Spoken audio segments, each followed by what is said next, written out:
Hello guys, आज हम आप और मैं मिलके एक साथ अप्लाइड मैथ्स के फाइनल एग्जाम के लिए ओल्ड फॉर्मूला रिवीजन करेंगे। सो क्या आप सब तैयार हैं?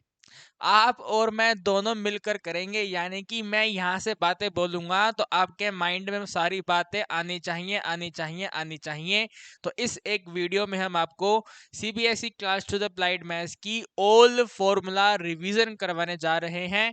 तो बिना किसी देरी के हम स्टार्ट करेंगे यूनिट नंबर 1 से। ठीक है मेरे दोस्तों, हम स्टार्ट करेंगे यूनिट नंबर 1 से। एंड आपको मालूम है, यूनिट नंबर 1 में सबसे पहले आपने पढ़ा था मॉड्यूलो अर्थमेटिक। ठीक है ना भाई? क्या पढ़ा था आपने? मॉड्यूलो अर्थमेटिक पढ़ा था। और मॉड्यूलो अर्थमेटिक की बात करें तो ये रिमाइंडर अर्थमेटिक है।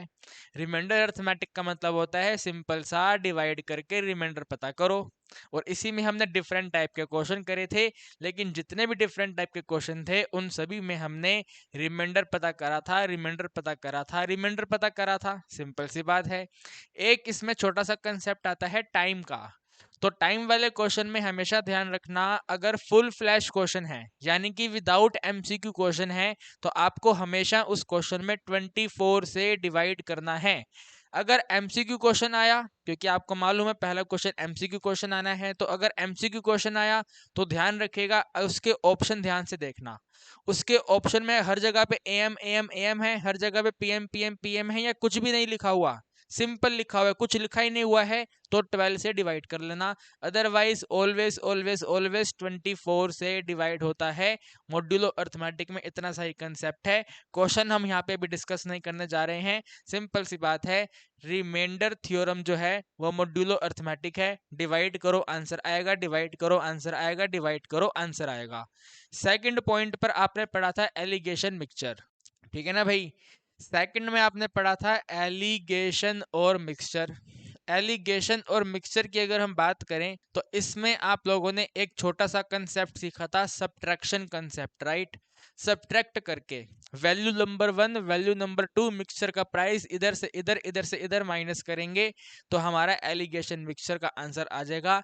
एक छोटा सा पॉइंट आपको इसमें ध्यान रखना होता है, जिसमें वाटर का कंटेंट होता है तो उसमें वाटर का कॉस्ट 0 लिया जाता है। ठीक है? एंड प्रॉफिट और लॉस वाले क्वेश्चन में प्रॉफिट के आगे प्लस लगाया जाता है, लॉस के आगे माइनस लगाया जाता है और क्वेश्चन को सोल्व कर लिया जाता है। ऐसा कोई खास इसके अंदर फॉर्मूला नहीं है। तो आगे बढ़ेंगे। ठीक है? एलिगेशन मिक्सचर के बाद में आप लोगों ने बोट एंड स्ट्रीम पढ़ा था। अरे यस और नो कमेंट सेक्शन में आंसर आता रहना चाहिए, ठीक है ना? फटाफट तेजी में हर एक बच्चा आंसर आता रहेगा भैया, यस यस यस या नो नो नो करके आंसर आना चाहिए। बोट एंड स्ट्रीम पढ़ा था आपने। बोट एंड स्ट्रीम में आपने क्या पढ़ा था वो हम आपको यहाँ पे यादें ताजा करते हैं। ठीक है? बोट एंड स्ट्रीम में आपने सीखा था कि हम हमेशा एक्स वैल्यू को स्पीड ऑफ बोट मानेंगे। ठीक है ना? एक्स वैल्यू हमेशा स्पीड ऑफ बोट रहेगी, वाई का वैल्यू हमेशा स्पीड ऑफ वाटर रहेगा या फिर स्पीड ऑफ करंट रहेगा। अगर हम x प्लस वाई कर देते हैं तो स्पीड ऑफ डाउनस्ट्रीम बन जाता है। ठीक है ना? डाउनस्ट्रीम की स्पीड बन जाती है, यानी कि आप ट्रैवल कर रहे हैं पानी की डायरेक्शन के साथ में। पानी भी ऐसे है, आप भी ऐसे हो, पानी भी ऐसे है, आप भी ऐसे हो, सेम सेम सेम सेम चल रहे हो, तो x प्लस वाई करेंगे डाउनस्ट्रीम का स्पीड आएगा। सिमिलर वे में अगर माइनस कर देंगे, x माइनस वाई करेंगे तो स्पीड ऑफ अपस्ट्रीम आ जाएगा आपके पास। ठीक है? स्पीड ऑफ अपस्ट्रीम आ जाएगा, x आ गया, y आ गया, x प्लस वाई आ गया, x माइनस वाई आ गया। तो मान लेते हैं अगर x प्लस वाई का आपके पास आंसर a है एंड x माइनस वाई का आंसर आपके पास b है, किसी क्वेश्चन में x का वैल्यू पता करना है, दोनों को ऐड कर देंगे और 2 से डिवाइड कर देंगे। ठीक है? a प्लस बी बाई 2 कर देंगे। सिमिलर y माइनस y का वैल्यू पता करना है, दोनों को माइनस कर देंगे, a और b माइनस कर देंगे, 2 से डिवाइड कर देंगे। बाकी इन मतलब इन्हीं वैल्यूज के ऊपर different different different different question बनते हैं। बस एक छोटा सा फॉर्मूला ध्यान रख लो एवरेज स्पीड का। ठीक है? अगर एवरेज स्पीड का डायरेक्ट क्वेश्चन बनेगा, एमसीक्यू में आएगा, तो फटाफट तेजी में अप्लाई कर देना। एवरेज स्पीड होती है total distance upon total time. ठीक है भाई? कितनी होती है? टोटल डिस्टेंस के डिनोमिनेटर में टोटल टाइम, ये बात आपको ध्यान रखनी है। ठीक है? Total distance upon total time. Total distance कौन सा? तो आपने जो अप स्ट्रीम में ट्रेवल करा है वो वाला, तो अप स्ट्रीम का डिस्टेंस प्लस में डाउन स्ट्रीम का डिस्टेंस, इसको डिवाइड कर देंगे अप स्ट्रीम टाइम से और ऐड कर देंगे डाउन स्ट्रीम का टाइम। ठीक है, अप स्ट्रीम का डिस्टेंस, अप स्ट्रीम का मतलब डाउन स्ट्रीम का डिस्टेंस, अप स्ट्रीम का टाइम और डाउन स्ट्रीम का टाइम, इन सभी वैल्यूज को आप एडिंग करेंगे तो you will get the average speed. Otherwise अगर इन सबको डायरेक्ट फॉर्मूला चाहिए आपको, बिल्कुल खतरनाक वाला डायरेक्ट फॉर्मूला चाहिए, तो डायरेक्ट फॉर्मूला होता है यहाँ पे स्पीड ऑफ अपस्ट्रीम, ठीक है ना, speed of upstream you of S, speed of upstream में मल्टीप्लाई कर देंगे speed in downstream D of S, speed in upstream speed in downstream, और इस वैल्यू को डिवाइड कर देंगे एक्स से। ठीक है, ये वाला फॉर्मूला इसी का डेरिवेशन है। ठीक है, इसी का डेरिवेशन करते हैं तो ये वाला फॉर्मूला आता है। तो अपस्ट्रीम स्पीड को डाउनस्ट्रीम स्पीड से मल्टीप्लाई करेंगे और वैल्यू एक्स से डिवाइड कर देंगे। एक्स क्या है, स्पीड ऑफ बोट। ठीक है, स्पीड ऑफ बोट है, तो आप इसको ऐसा भी लिख सकते हो। ठीक है, अप स्ट्रीम स्पीड क्या होती है, माइनस वाली speed X minus Y, downstream speed क्या होती है, प्लस वाली स्पीड एक्स प्लस वाई। ठीक है ना, इस तरीके से, एंड इसको डिवाइड कर देना है वैल्यू एक्स से, तो ये जो आंसर बनेगा आपका एवरेज स्पीड बनेगा। तो बोट एंड स्ट्रीम में आपने इस तरीके से क्वेश्चन करे होंगे। डिफरेंट वैरायटी के क्वेश्चन है, बेसिक कंसेप्ट यही वाला रहता है। ठीक है, बेसिक कंसेप्ट यही रहता है। इसके बाद में आपने पढ़ा था पाइप और सिस्टम। ठीक है, यूनिट नंबर 1 में ही आपने 101% पढ़ा था पाइप और सिस्टम। क्या हम सही बोल रहे हैं, हाँ या ना तो बता दो भाई। ठीक है ना, पाइप एंड सिस्टम आपने क्या पढ़ा था, पाइप और सिस्टम पढ़ा था। तो पाइप और सिस्टम में आपने सिर्फ दो ही कंसेप्ट सीखे हैं।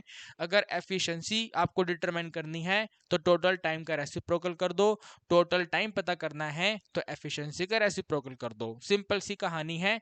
तो अगर आपको क्वेश्चन में दिया हुआ है कि भाई एक पाइप ए है, ये टोटल टाइम एक्स है। ठीक है, पाइप ए का टोटल टाइम एक्स आवर है एंड पाइप बी का टोटल टाइम मिला करके वाई आवर है, और आपको इनका एफिशिएंसी चाहिए, तो एन ऑफ ए बन जाएगा 1 डिवाइड बाई एक्स और एन ऑफ बी बन जाएगा टोटल 1 डिवाइड बाई वाई। दोनों का कंबाइन एफिशिएंसी चाहिए, तो एन ऑफ ए में हम ऐड कर देंगे एन ऑफ बी, तो 1 डिवाइड बाई एक्स में एडिंग कर देंगे 1 डिवाइड बाई वाई। इसी तरीके से तीसरे नंबर वाला पाइप आएगा, एन ऑफ सी आएगा, तो एन ऑफ सी में 1 बाय जेड आ जाएगा। अगर इन तीनों में से कोई एक खाली करने वाला पाइप है तो उसका एफिशिएंसी माइनस आएगा। अदरवाइज सारे क्वेश्चन बिल्कुल सिंपल तरीके से इस तरीके सोल्व होते हैं। यहाँ पे एक इंपॉर्टेंट क्वेश्चन आता है, वो कैपेसिटी वाला क्वेश्चन। तो कैपेसिटी वाला क्वेश्चन ध्यान से करना होता है। ठीक है, कैपेसिटी वाले क्वेश्चन में वो खाली करने वाला पाइप का कैपेसिटी कितना है, ठीक है ना, टोटल गैलन वाला 120 गैलन वाला मैंने आपको क्वेश्चन करवाया था, याद है आपको, भूल तो नहीं गए, 120 गैलन 120 गैलन वाला क्वेश्चन करवाया था, तो वो वाला क्वेश्चन इंपॉर्टेंट होता है इसके अंदर। बाकी फंडा यही चलता है, टोटल टाइम का रेसिप्रोकल, टोटल टाइम का रेसिप्रोकल। ठीक है, यही वाला फंडा चलता है। इसके बाद में आगे बढ़ते हैं, तो भाई बातें होती हैं रेसिस और गेम की। ठीक है भाई, किसकी बातें होती हैं, रेसिस और गेम की बातें होती हैं। तो आपको मालूम है रेसिस और गेम, जो मैंने टॉप 150 क्वेश्चन करवाए थे आपको, टॉप 150 क्वेश्चन में रेसिस और गेम के क्वेश्चन को 3 पार्ट्स में डिवाइड करा था, तो उन्हीं 3 पार्ट्स की कैटेगरी का क्वेश्चन आपके एग्जाम में आने वाला है। तो 100% मुझे मालूम है आप लोगों ने 150 प्लस वीडियो देख लिया है, तो आपके माइंड में बातें आ गई होंगी। ठीक है ना, 100% आपके माइंड में बातें आ गई होंगी। रेसिस और गेम में 3 कैटेगरी के क्वेश्चन मैंने आपको बताए थे। ठीक है ना, पहले वाला कैटेगरी ए ने बी को हराया, ए ने सी को हराया, तो बी और सी का रेशो कंसेप्ट से आंसर आएगा। दूसरा कैटेगरी जिसमें आपको बी का डेटा दिया होता है, याद है आपको, बी का टोटल डेटा दिया होता है, बी ने इतना डिस्टेंस इतने टाइम में ट्रैवल किया है, तो ए पूरी रेस को कितने टाइम में ट्रैवल करेगा, वो वाला क्वेश्चन। और एक तीसरे टाइप का क्वेश्चन था, मुझे अभी याद नहीं आ रहा है कि उसका स्टेटमेंट किस तरीके का होता है, लेकिन मैंने आपको 150 प्लस क्वेश्चन में ये जो रेसिस और गेम है इसके टोटल 3 क्वेश्चंस करवाए थे, 3 टाइप ऑफ क्वेश्चन कराए थे। उन्हीं टाइप के क्वेश्चन में कोई क्वेश्चन आपके एग्जाम में आएगा। तो यूनिट नंबर 1 में आपने ये सब पढ़ा था, और फाइनली लास्ट में, ठीक है, फाइनली आपने एक न्यूमेरिकल इनइक्वालिटी पढ़ा था। ठीक है, न्यूमेरिकल इनइक्वालिटी बिल्कुल बेसिक लेवल है। ठीक है, न्यूमेरिकल इनइक्वालिटी बिल्कुल बेसिक लेवल है। न्यूमेरिकल इनइक्वालिटी में आपको एक कंसेप्ट ध्यान रखना होता है एम और जीएम का, जहां पे एम का value always greater equal GM होता है। ठीक है, एम का value always greater equal GM होता है। AM of two number x plus में y बाय टू होता है, ठीक है, x plus Y by two होता है greater equal GM of two number root में x और y होता है, यानी कि आप लिख सकते हैं x के एडिशन में y का total value greater equal to root X Y होता है, ठीक है भाई, टू रूट एक्स वाई होता है। ये वाला कंसेप्ट आपको ध्यान रखना है, इसके ऊपर क्वेश्चन बन सकता है। और एक और वेरी वेरी इंपॉर्टेंट कंसेप्ट है, आप जब इसकी कैलकुलेशन करते हैं, जब भी माइनस वैल्यू से मल्टीप्लाई करो या माइनस वैल्यू से डिवाइड करो, कमेंट सेक्शन में आंसर आना चाहिए। कंसेप्ट क्या कहता है, माइनस से मल्टीप्लाई, माइनस से डिवीजन का कंसेप्ट क्या है, तेजी में बताओ, फटाफट तेजी में बताओ, मोबाइल में चेक करता हूं क्या आप आंसर बता पाते हैं। माइनस वैल्यू से डिवाइड करेंगे और माइनस वैल्यू से ऐड करेंगे तो आंसर क्या आएगा, फटाफट तेजी में आंसर चाहिए मुझे। शाबाश शाबाश, बहुत बढ़िया, very very good, very very good, शाबाश शाबाश शाबाश। माइनस से डिवाइड, माइनस से मल्टीप्लाई करने पे इनइक्वालिटी का साइन चेंज हो जाता है, ठीक है ना, इनइक्वालिटी का साइन चेंज हो जाता है, ये आपको ध्यान रखना है। बाकी आप इसका स्क्रीनशॉट ले लो, ठीक है, यूनिट नंबर 1 का जो भी है यही सब है, इसका स्क्रीनशॉट ले लो। ये सारी बातें आपको 100% ध्यान रहनी चाहिए। इसके बाद में भाई अगर हम आगे बढ़े यूनिट नंबर 2 पर, मेरे दोस्तों, ओ नन्हे मुन्ने दोस्तों, अगर हम यूनिट नंबर 2 पे बढ़ते हैं तो यूनिट नंबर 2 की शुरुआत होती है मैट्रिक्स चैप्टर से, यस और नो। मैट्रिक्स चैप्टर से शुरुआत होती है, तो मैट्रिक्स में अगर आपने इस तरीके का मैट्रिक्स बनाया है ना, मैट्रिक्स है क्या भाई, मैट्रिक्स है क्या, व्हाट इज मैट्रिक्स। आपने जो डेटा कलेक्ट करा है उस डेटा को रेक्टेंगुलर अरेंजमेंट में नोट कर दो, वो आपका मैट्रिक्स बन जाएगा। तो मान लेते हैं आपने मैट्रिक्स ऐसा बना दिया, यहाँ पे पहला डेटा, दूसरा डेटा, तीसरा डेटा, चौथा डेटा, पांचवा डेटा, छठा डेटा, ठीक है, इस तरीके का आपने मैट्रिक्स बना दिया। एंड ऑलवेज ध्यान रखना, मैट्रिक्स को जब प्रेजेंट करते हैं तो कैपिटल लेटर से लिखते हैं, तो कैपिटल ए ऐसा एक मैट्रिक्स है। अब यहाँ पे आपको ध्यान रखनी है, जो इस तरीके की ऐसे वाली लाइनें हैं, ठीक है, ऐसे वाली लाइनें हैं, इनको कॉलम कहते हैं, ठीक है, इनको कॉलम कहते हैं। तो ये वाला कॉलम नंबर 1 है, ये वाला कॉलम नंबर 2 है, ये वाला कॉलम नंबर 3 है, जो ऐसे करके है, ठीक है, ऐसे करके जो है इसे रो कहते हैं। तो ये वाला रो नंबर 1 है, ये वाला रो नंबर 2 है, ठीक है। अब यहाँ पे आता है order of matrix. Order of matrix को एम और एन से डिनोट करते हैं, एम होती है रो और एन होता है कॉलम, एम होता है रो, एन होता है कॉलम। तो यहाँ पे ऐसे लिखते हैं, ऑर्डर ऑफ मैट्रिक्स जो है वो एम क्रॉस एन है, ठीक है, अभी order of matrix M cross N है।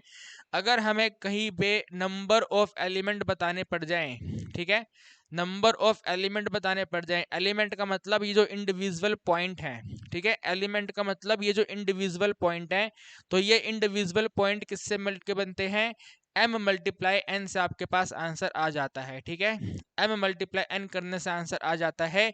अगर इसी एग्जाम्पल की बात करें तो यहाँ पे नंबर ऑफ रो m कितनी है, तो m 2 है, n कितने हैं, 1 2 3 कॉलम है, n 3 है, तो कितने इसके अंदर एलिमेंट आएंगे भैया, 3 मल्टीप्लाई बाय 2 करेंगे, सॉरी 3 मल्टीप्लाई 2 नहीं, जो रो है वो तो 2 है ना, तो 2 मल्टीप्लाई बाय 3 करेंगे, टोटल इसके अंदर 6 एलिमेंट आएंगे, ठीक है भैया, बिल्कुल बेसिक तो यही है।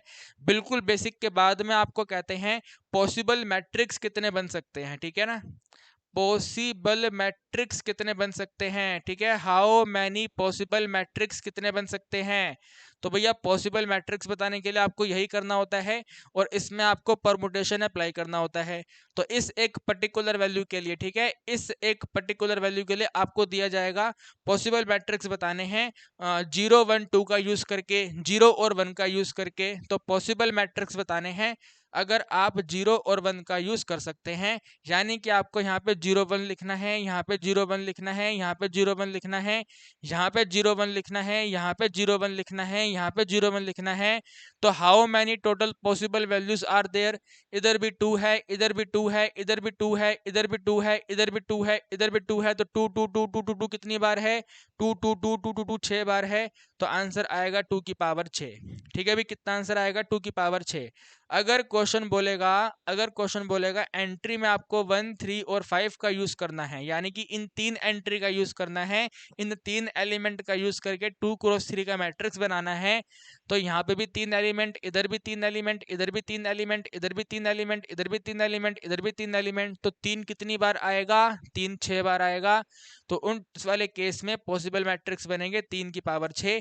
उम्मीद करता हूं कि आपको ये वाला कंसेप्ट आपके माइंड में याद आ गया होगा। याद आया नहीं आया?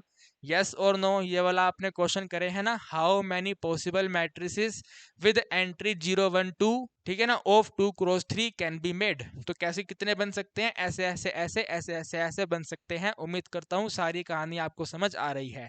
इसके बाद में अगले वाले कंसेप्ट पे चलें तो आपने टाइप ऑफ मैट्रिक्स पढ़ा था, यस और नो आपको याद होना चाहिए।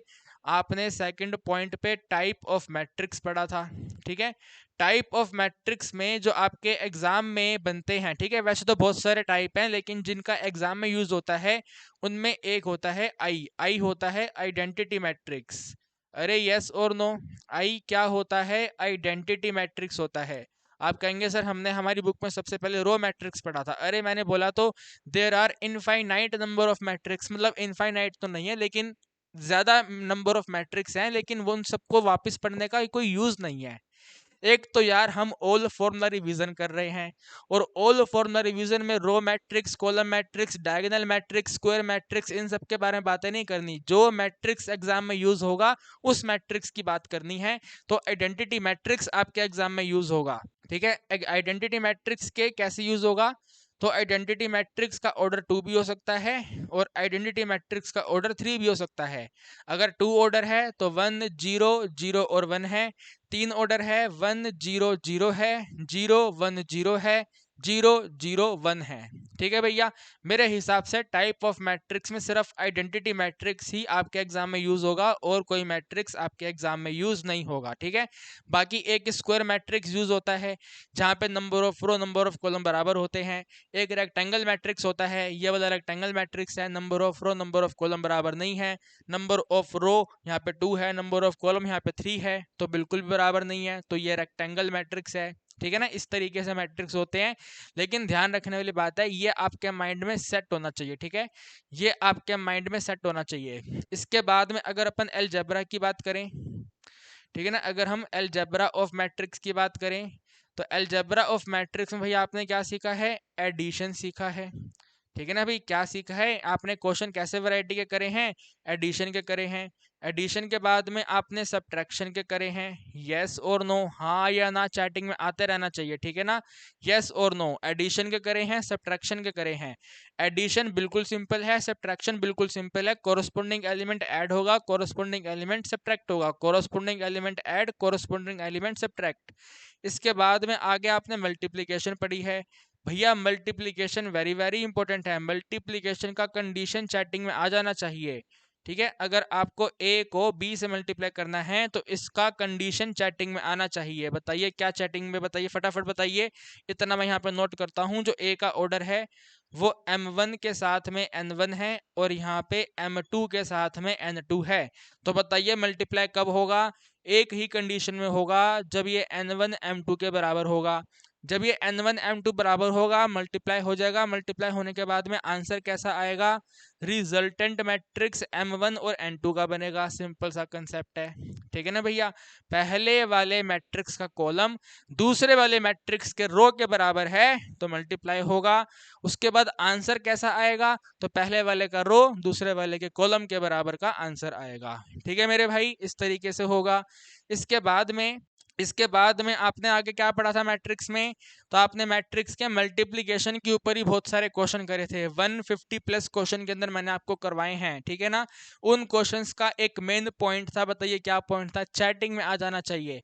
चैटिंग में आ जाना चाहिए। जो हमने 150 प्लस क्वेश्चन में आपको इस वाले मैट्रिक्स मल्टीप्लिकेशन के क्वेश्चन करवाए थे, उनका मेन पॉइंट क्या होता है, तो हर एक बच्चा चैटिंग में बोलेगा कि जो क्वेश्चन की डिमांड है वो वाला डेटा कॉलम पे होना चाहिए, वो वाला डेटा कॉलम पे होना चाहिए। सिंपल सी बात है, याद है 3-4 क्वेश्चन करे थे, याद आ गया आपको। 150 प्लस क्वेश्चन में मैट्रिक्स की वर्ड प्रॉब्लम 100% आपके एग्जाम में एक 3 नंबर का क्वेश्चन आएगा, ठीक है।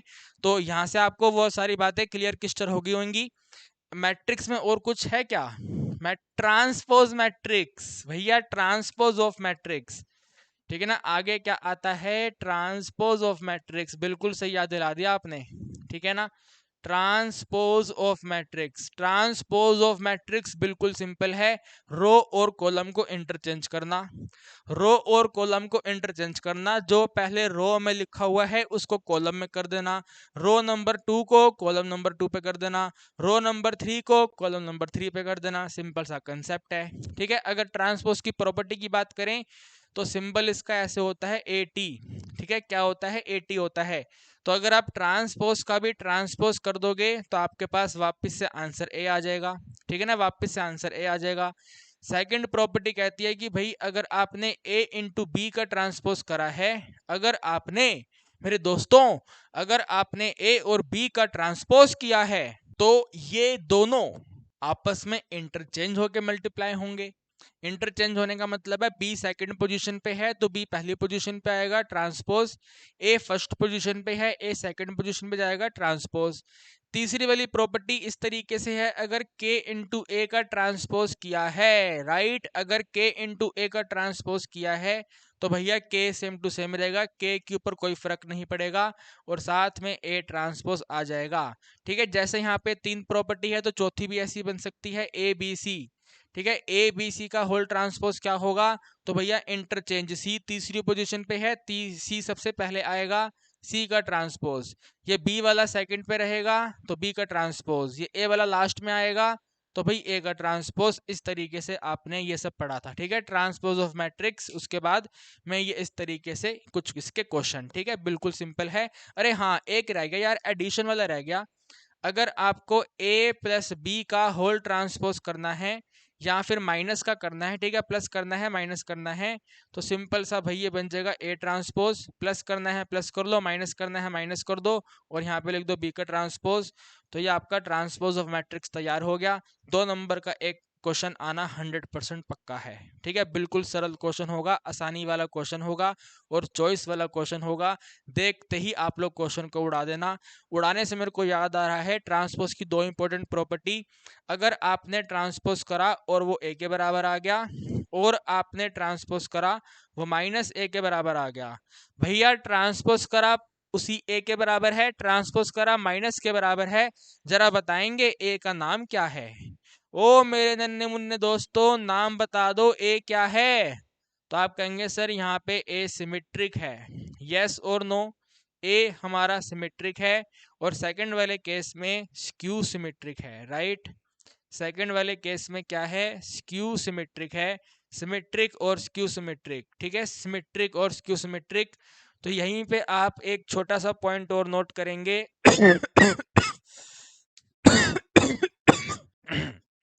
जो very very very very very important है। भाई ऐसा मैट्रिक्स जो सिमेट्रिक भी है, ठीक है, ऐसा मैट्रिक्स जो सिमेट्रिक भी है और सिमेट्रिक के साथ में स्क्यू सिमेट्रिक भी है, राइट।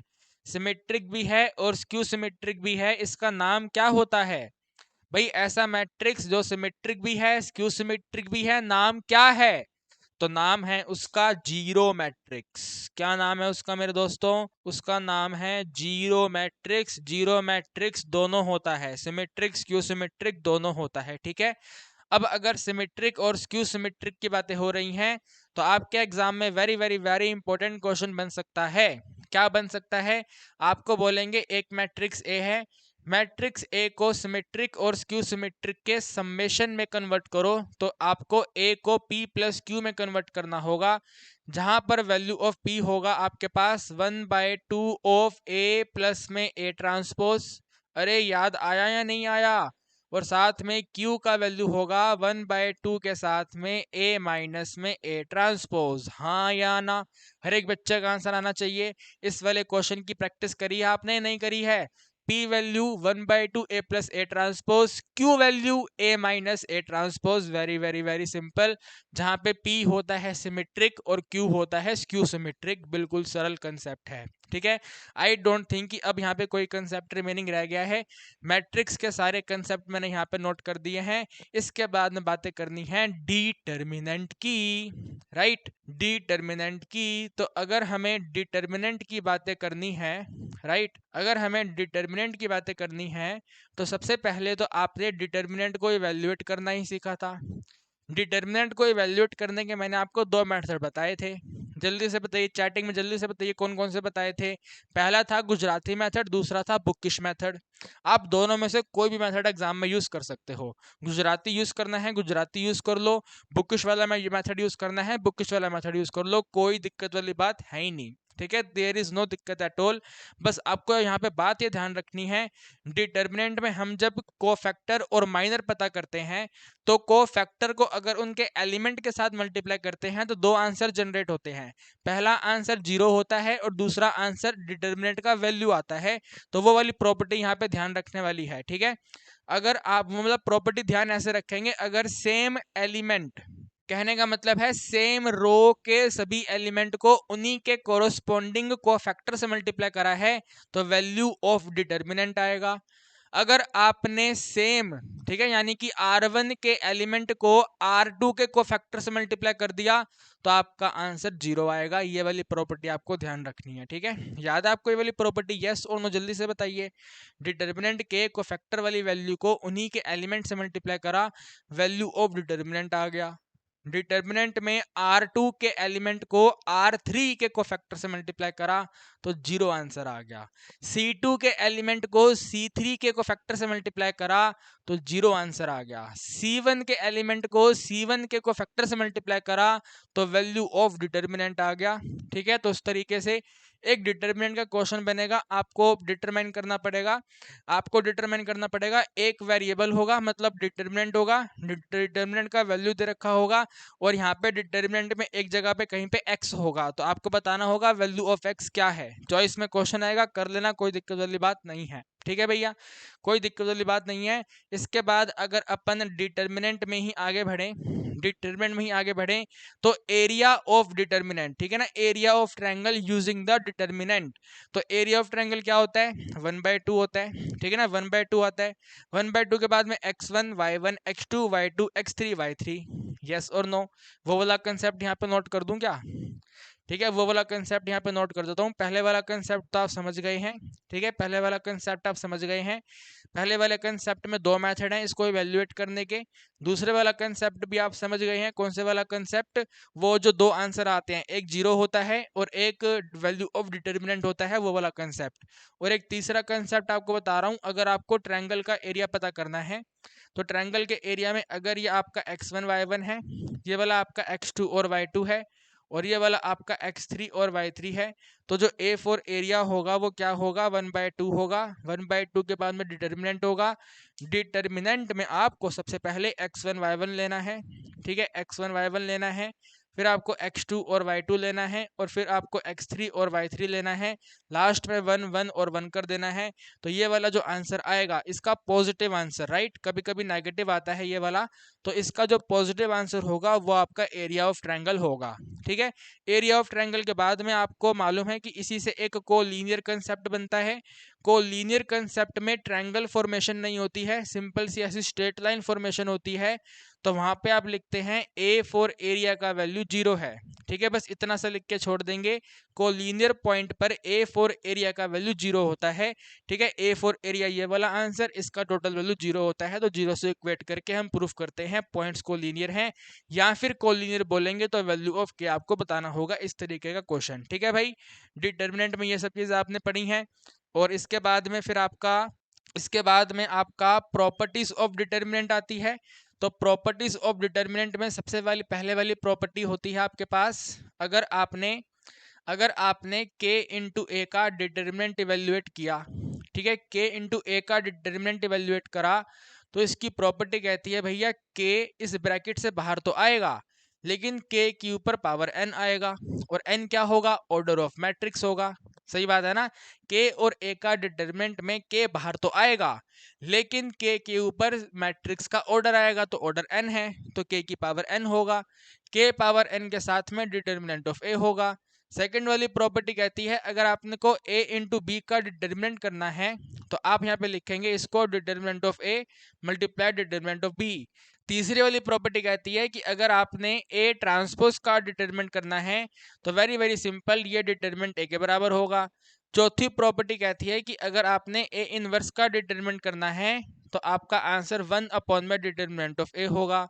चौथी प्रॉपर्टी कहती है कि भाई अगर आपको एडजॉइंट ऑफ ए का डिटरमिन करना है, ये वेरी वेरी इंपॉर्टेंट है, अगर हमें एडजॉइंट ऑफ ए का डिटरमिन करना है तो यहाँ पे आपको चेक करना होगा ऑर्डर क्या है, ठीक है ना। यहाँ पे आपको चेक करना होगा ऑर्डर क्या है।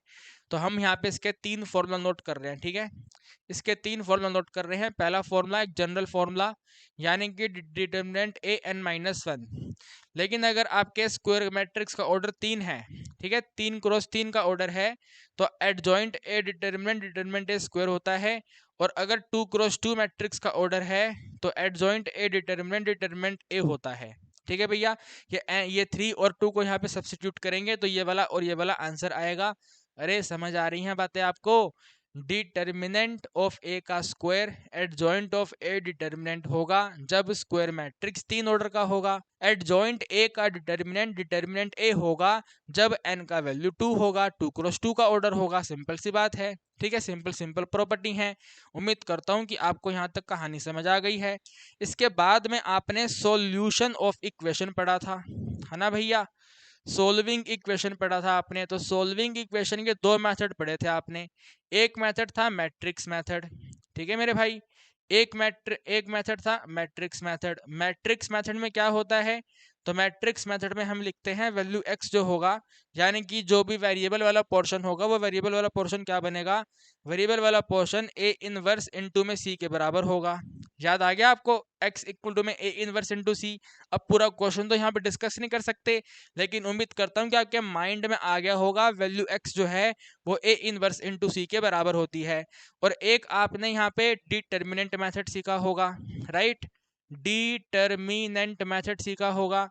तो डिटर्मिनेंट मेथड क्या होता है, क्रैमर रूल होता है, ठीक है। डिटर्मिनेंट मेथड का दूसरा नाम क्रैमर रूल और मैट्रिक्स मेथड का दूसरा नाम इनवर्स मेथड। तो क्रैमर रूल क्या कहता है, क्रैमर रूल कहता है कि भाई अगर x का वैल्यू चाहिए तो डिटर्मिनेंट 1 को डिवाइड कर दो डिटर्मिनेंट से, y का वैल्यू चाहिए डिटर्मिनेंट 2 को डिवाइड कर दो डिटर्मिनेंट से, z का आंसर चाहिए तो डिटर्मिनेंट 3 को आप डिवाइड कर दो डिटर्मिनेंट से। इस तरीके से करके क्रैमर रूल मेथड, ठीक है ना भैया, इस तरीके से करके क्रैमर रूल मेथड। अरे यार ये लास्ट वाला वैल्यू विजिबल नहीं है आपको, देखो भैया देखो, चेक कर लो एक बार, क्योंकि आपको स्क्रीनशॉट लेना है ना पूरा। तो एक बार ये लो पूरा फटाफट तेजी में स्क्रीनशॉट ले लो। मैट्रिक्स और डिटर्मिनेंट की यही कहानी है, ठीक है। फटाफट तेजी में आप इसका स्क्रीनशॉट ले लो, वो साइड वाला मैंने विजिबल करवा दिया है। मैट्रिक्स और डिटर्मिनेंट में आपने यही सब चीजें कुल मिला के पढ़ी होंगी और इन्हीं सब चीजों में से एग्जाम में क्वेश्चन बनेगा, ठीक है मेरे दोस्तों। ओके, फटाफट तेजी में आप एक बार इसका स्क्रीनशॉट ले लो। एक बार चैटिंग सेक्शन चेक कर लेते हैं भैया, बता दो फटाफट तेजी में, यहाँ तक कहीं कोई दिक्कत है, सारी बातें समझ आ रही हैं, यस और नो। क्या आप यहाँ तक सारी बातें समझ पा रहे हैं? अच्छा अच्छा अच्छा, समझ गया भाई, समझ गया। 2 पॉइंट मैंने नहीं बताए हैं ना, 2 पॉइंट में से रह गए। एक बच्चा कह रहा है कि सर इसका फॉर्मूला बता दो क्या होता है, ए इनवर्स क्या होता है। तो मेरे दोस्त मेरे प्यारे भाई आप लिख लो, ए इनवर्स होता है 1 अपॉन में determinant of A, 1 by determinant of A के साथ में एडजॉइंट ऑफ ए, ठीक है भाई। एक तो ये होता है ए इनवर्स का फॉर्मूला, ये होता है 1 by determinant A adjoint A. और बच्चा कह रहा है कि सर आपने वो नहीं बताया, क्या नहीं बताया, क्या रह गया भाई, क्या रह गया, क्या रह गया, कमेंट कहाँ चला गया वो वाला, हाँ सिंगुलर और नॉन सिंगुलर मैट्रिक्स है ना, सिंगुलर और नॉन सिंगुलर मैट्रिक्स। तो भाई यहाँ पे नोट कर लो, इधर नोट कर लो, ठीक है, इधर नोट कर लो सिंगुलर मैट्रिक्स, ठीक है ना, सिंगुलर मैट्रिक्स, या फिर ऐसे लिख लो, ठीक है, ऐसे लिख लो भाई, अगर एक मैट्रिक्स है, ठीक है ना, अगर एक मैट्रिक्स है और आपको बोला जाए वो वाला मैट्रिक्स सिंगुलर है, ठीक है, अगर आपको बोला जाए वो वाला मैट्रिक्स सिंगुलर है, स्पेलिंग मिस्टेक हो रही है मुझसे यार, सिंगुलर SINGULAR, ठीक है, अगर वो मैट्रिक्स सिंगुलर है या फिर वो मैट्रिक्स नॉन सिंगुलर है, ठीक है, अगर वो मैट्रिक्स नॉन सिंगुलर है तो ये 2 कंडीशन बनती हैं मेरे दोस्त, थैंक यू जिसने हमें बताया है। तो सिंगुलर मैट्रिक्स में डिटर्मिनेंट ऑफ ए का वैल्यू 0 होता है, नॉन सिंगुलर में डिटर्मिनेंट ऑफ ए का वैल्यू 0 नहीं होता है, ठीक है। सिंगुलर में 0 होता है और नॉन सिंगुलर में 0 नहीं होता है। यहाँ से भी 100% 2 नंबर का क्वेश्चन आपके एग्जाम में बन सकता है, जो मैट्रिक्स चैप्टर के साथ में चॉइस में आएगा। ठीक है, 2 में आएगा, 3 में आएगा, याद नहीं आ रहा मेरे को, 2 में बताया, 3 में बताया, 1 में आएगा। यहाँ तो सेकंड, यहाँ तो 2 में आएगा, दोनों में से किसी एक में आएगा। ठीक है, दोनों में नहीं आएगा, दोनों में से किसी एक में आएगा, चॉइस में आएगा, इस बात का ध्यान रखना। ठीक है, 100% क्वेश्चन बन सकता है। तो अब आप इसका फाइनली पूरे का स्क्रीनशॉट ले लो, पहले वाला डिलीट कर दो। ठीक है, पहले वाला डिलीट कर दो और इसका कंप्लीट स्क्रीनशॉट कर लो, फिर आगे बढ़ेंगे यूनिट नंबर 3 पे।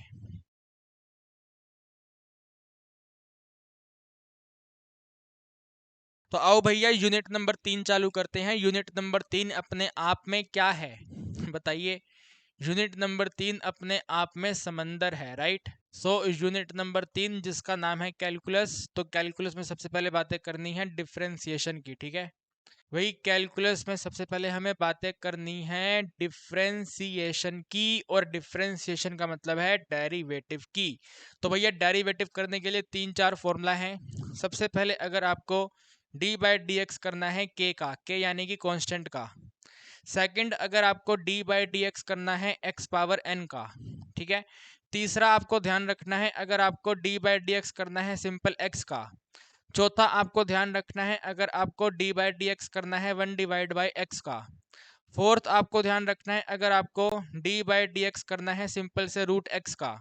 इसके बाद में भाई आपको ध्यान रखना होता है, आपको अगर डी बाई डी एक्स करना है 1/x⁴ का। अगला आपको ध्यान रखना है भाई, आपको अगर डी बाई डी एक्स करना है e⁻x का। अगला आपको ध्यान रखना है अगर डी बाई डी एक्स करना है a⁻x का। ठीक है ना भाई, ये वाले सारे फॉर्मूला हमारे डेरिवेटिव में यूज होते हैं, तो इन सब का आंसर आपको पता होना चाहिए। इसके बाद में, ठीक है ना, इसके बाद में अगर आपको डी बाई डी एक्स करना है किसका, डी बाई डी एक्स करना है log x का। ठीक है भाई, डी बाई डी एक्स करना है अगर आपको log x का। और इसी के जैसा मिलता जुलता, अगर आपको डी बाई डी एक्स करना है log बेस a/2x का। ठीक है, अगले वाला में प्रोडक्ट रूल, अगर आपको डी बाई डी एक्स करना है फर्स्ट मल्टीप्लाई बाय सेकंड का। अगले में डिवाइड रूल, अगर आपको डी बाई डी एक्स करना है 1/2 का। ठीक है, 1/2 का। अगले वाला रूल फिर चेन रूल है, चेन रूल के कोई रूल नहीं होते हैं, ये वाले समझने वाली बातें हैं। ठीक है, चेन रूल अप्लाई करना है तो चेन रूल वाला जो एप्लीकेशन है वो समझने वाला एप्लीकेशन है, यहाँ पे इसको नोट नहीं कर सकते। तो बाकियों के आपको आइए फॉर्मूला लिखवाते हैं। तो भाई अगर आपको k का डेरिवेटिव करना है, k का डेरिवेटिव 0 होगा। x पावर n के डेरिवेटिव में भाई n बेस पे होगा और x की पावर पे n-1 होगा। x का डेरिवेटिव करेंगे तो 1 होगा, 1/x का डेरिवेटिव -1/x⁻2 होगा। रूट x का डेरिवेटिव 1/2 रूट x होगा। 1/x² का डेरिवेटिव -2 के अपॉन में x⁻3 होगा। ई एक्स का डेरिवेटिव ई एक्स होगा। ए एक्स का डेरिवेटिव ए एक्स के साथ में log ए होगा। ठीक है ना, ए एक्स के साथ में log ए होगा। चैटिंग सेक्शन में डिवाइड में log ए मत बोलना, डिवाइड में log ए इंटीग्रेशन में होता है, डेरिवेटिव में नहीं होता है।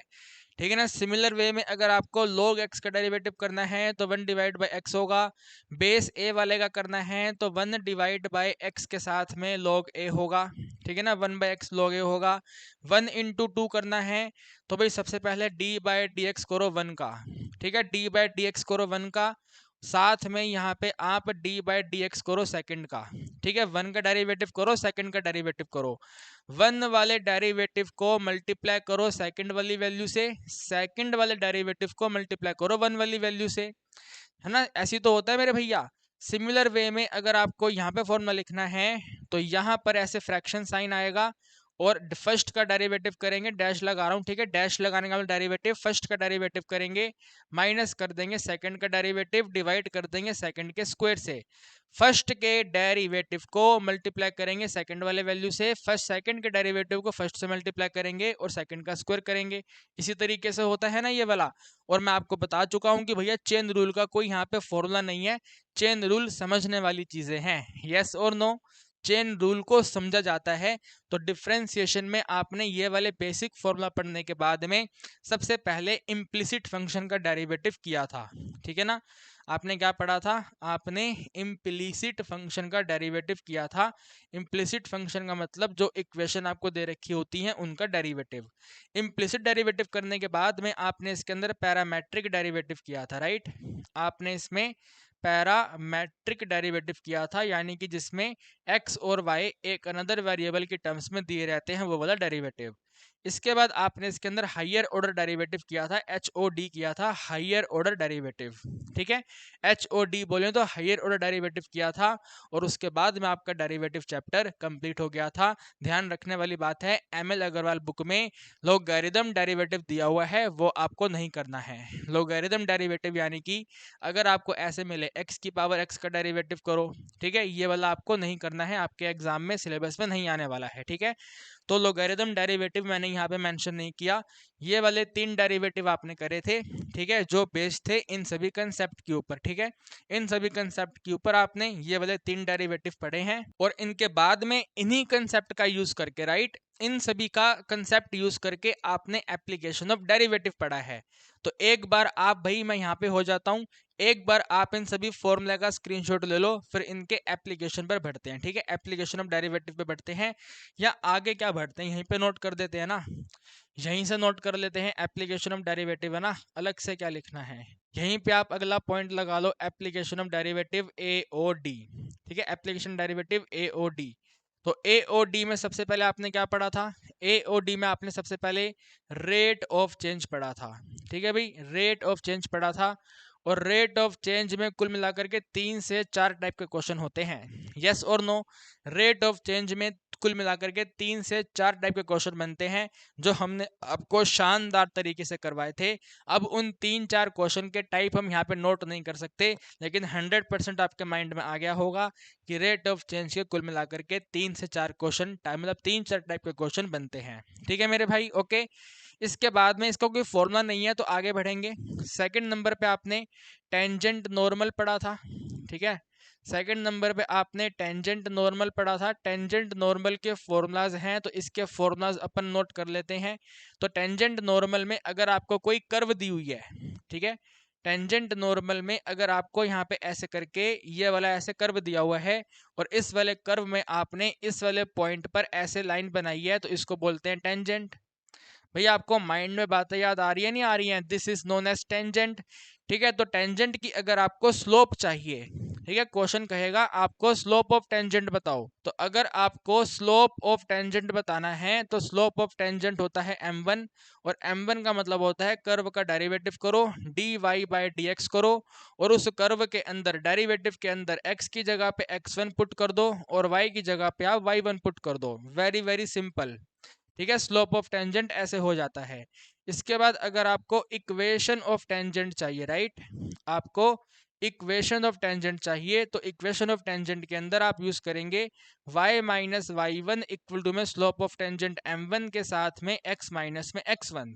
ठीक है ना भाई, ये दोनों कंसेप्ट टेंजेंट के हैं। टेंजेंट के बाद में कई बार आपके एग्जाम में आपको क्वेश्चन देखने को मिलते हैं, एग्जामिनर आपको बोलता है tangent parallel to x axis, तो उसकी कंडीशन क्या होती है।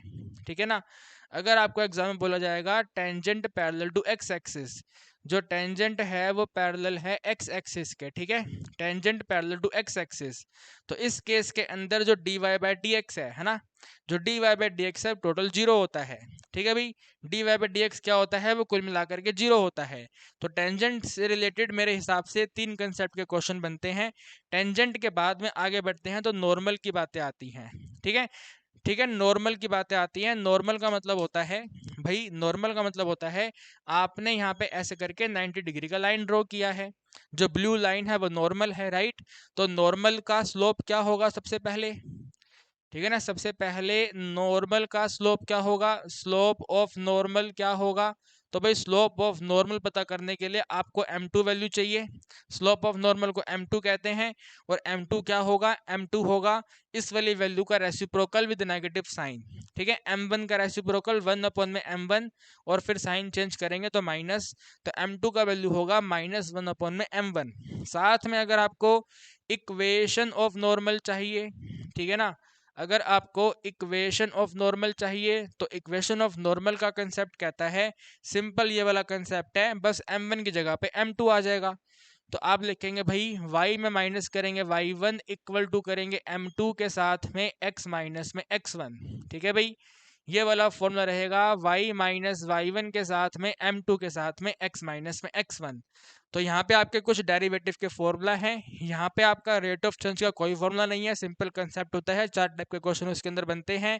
फिर आपका टेंजेंट नॉर्मल का कंसेप्ट है, ठीक है, ये वाला टेंजेंट नॉर्मल का कंसेप्ट है।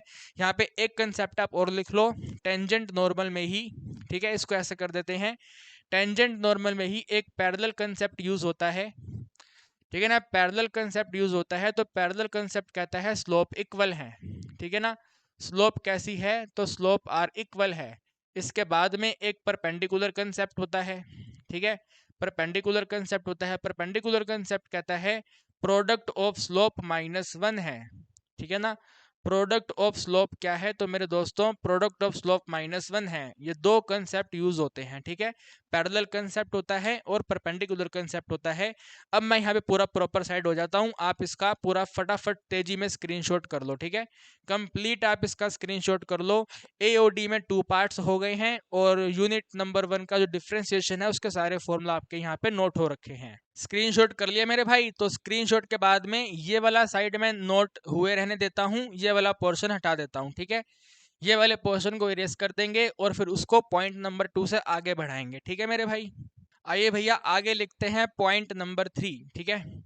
पॉइंट नंबर 3 की हेडिंग डलेगी इंक्रीजिंग डिक्रीजिंग, ठीक है। पॉइंट नंबर 3 है इंक्रीजिंग और डिक्रीजिंग। तो यार इंक्रीजिंग डिक्रीजिंग का कोई कंसेप्ट नहीं है, ठीक है। इंक्रीजिंग डिक्रीजिंग का आप मेरे से ओरल सुन लो। तो भाई अगर अपन ओरली की बात करें तो इंक्रीजिंग डिक्रीजिंग के अंदर देखो, मैं आंखें बंद करके इसलिए बोलता हूँ क्योंकि मेरे माइंड में सारी बातें फिर याद आ जाती हैं, ठीक है। तो इंक्रीजिंग डिक्रीजिंग कंसेप्ट के अंदर अगर आपको एक कर्व दे रखी है, कर्व का सबसे पहले डेरिवेटिव करेंगे, ठीक है। डेरिवेटिव को 0 से इक्वेट करेंगे, 0 से इक्वेट करने के बाद नंबर लाइन पे जाएंगे, नंबर लाइन पे उन क्रिटिकल वैल्यू को प्लॉट करेंगे। क्रिटिकल वैल्यू को प्लॉट करने पे डिफरेंट डिफरेंट इंटरवल आएंगे। डिफरेंट डिफरेंट इंटरवल में अगर पहले इंटरवल में आंसर प्लस आ रहा है तो प्लस से अगला नेगेटिव होगा, नेगेटिव से अगला पॉजिटिव होगा, पॉजिटिव से अगला नेगेटिव होगा। जहां पर पॉजिटिव होगा इंक्रीजिंग होगा, जहां पर नेगेटिव होगा डिक्रीजिंग होगा। यही कंसेप्ट है, इसी कंसेप्ट के क्वेश्चन आपको करने होते हैं। याद आ गया आपको, यस और नो? ऐसे किया था ना। आपके पास कर्व है, कर्व का डेरिवेटिव करेंगे, 0 से इक्वेट करेंगे, क्रिटिकल वैल्यू आएगी, उसको हम नंबर लाइन पे प्लॉट करेंगे, नंबर लाइन से इंटरवल आएंगे, इंटरवल के बाद में वो साइन मेथड यूज करेंगे। अगर पहला पॉजिटिव है तो इंक्रीजिंग है, नेगेटिव है डिक्रीजिंग है, पॉजिटिव है इंक्रीजिंग है, नेगेटिव है डिक्रीजिंग है। इस तरीके से करके इंक्रीजिंग डिक्रीजिंग आपने पढ़ा था, ठीक है मेरे भाई। इसके बाद में फोर्थ नंबर लिखेंगे मैक्सिमा मिनिमा, ठीक है। फोर्थ नंबर है आपका मैक्सिमा और मिनिमा, जो कि वेरी वेरी वेरी इंपॉर्टेंट है।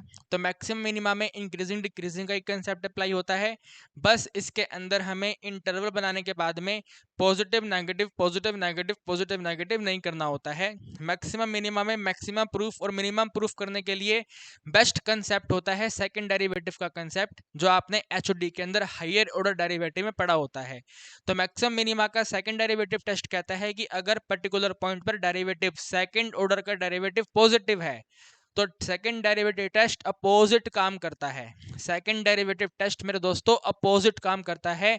अगर सेकंड डेरिवेटिव की वैल्यू पॉजिटिव है तो मिनिमा पॉइंट है, और अगर आपका सेकंड डेरिवेटिव टेस्ट आपका नेगेटिव है तो मैक्सिमा पॉइंट है। यही दो चीजें होती हैं, ठीक है। तो इसको हम यहाँ पे नोट कर लेते हैं। मैक्सिमा और मिनिमा में आपको मैक्सिमा मिनिमा में आपको दो टेस्ट अप्लाई करने होते हैं। एक होता है फर्स्ट डेरिवेटिव टेस्ट, ठीक है ना। एक होता है आपका फर्स्ट डेरिवेटिव टेस्ट जो बहुत कम क्वेश्चन में अप्लाई होता है। एक होता है आपका second derivative test. Second derivative test हर टाइप के क्वेश्चन में अप्लाई हो जाता है, कहीं कोई दिक्कत इसको अप्लाई करने में नहीं आती है।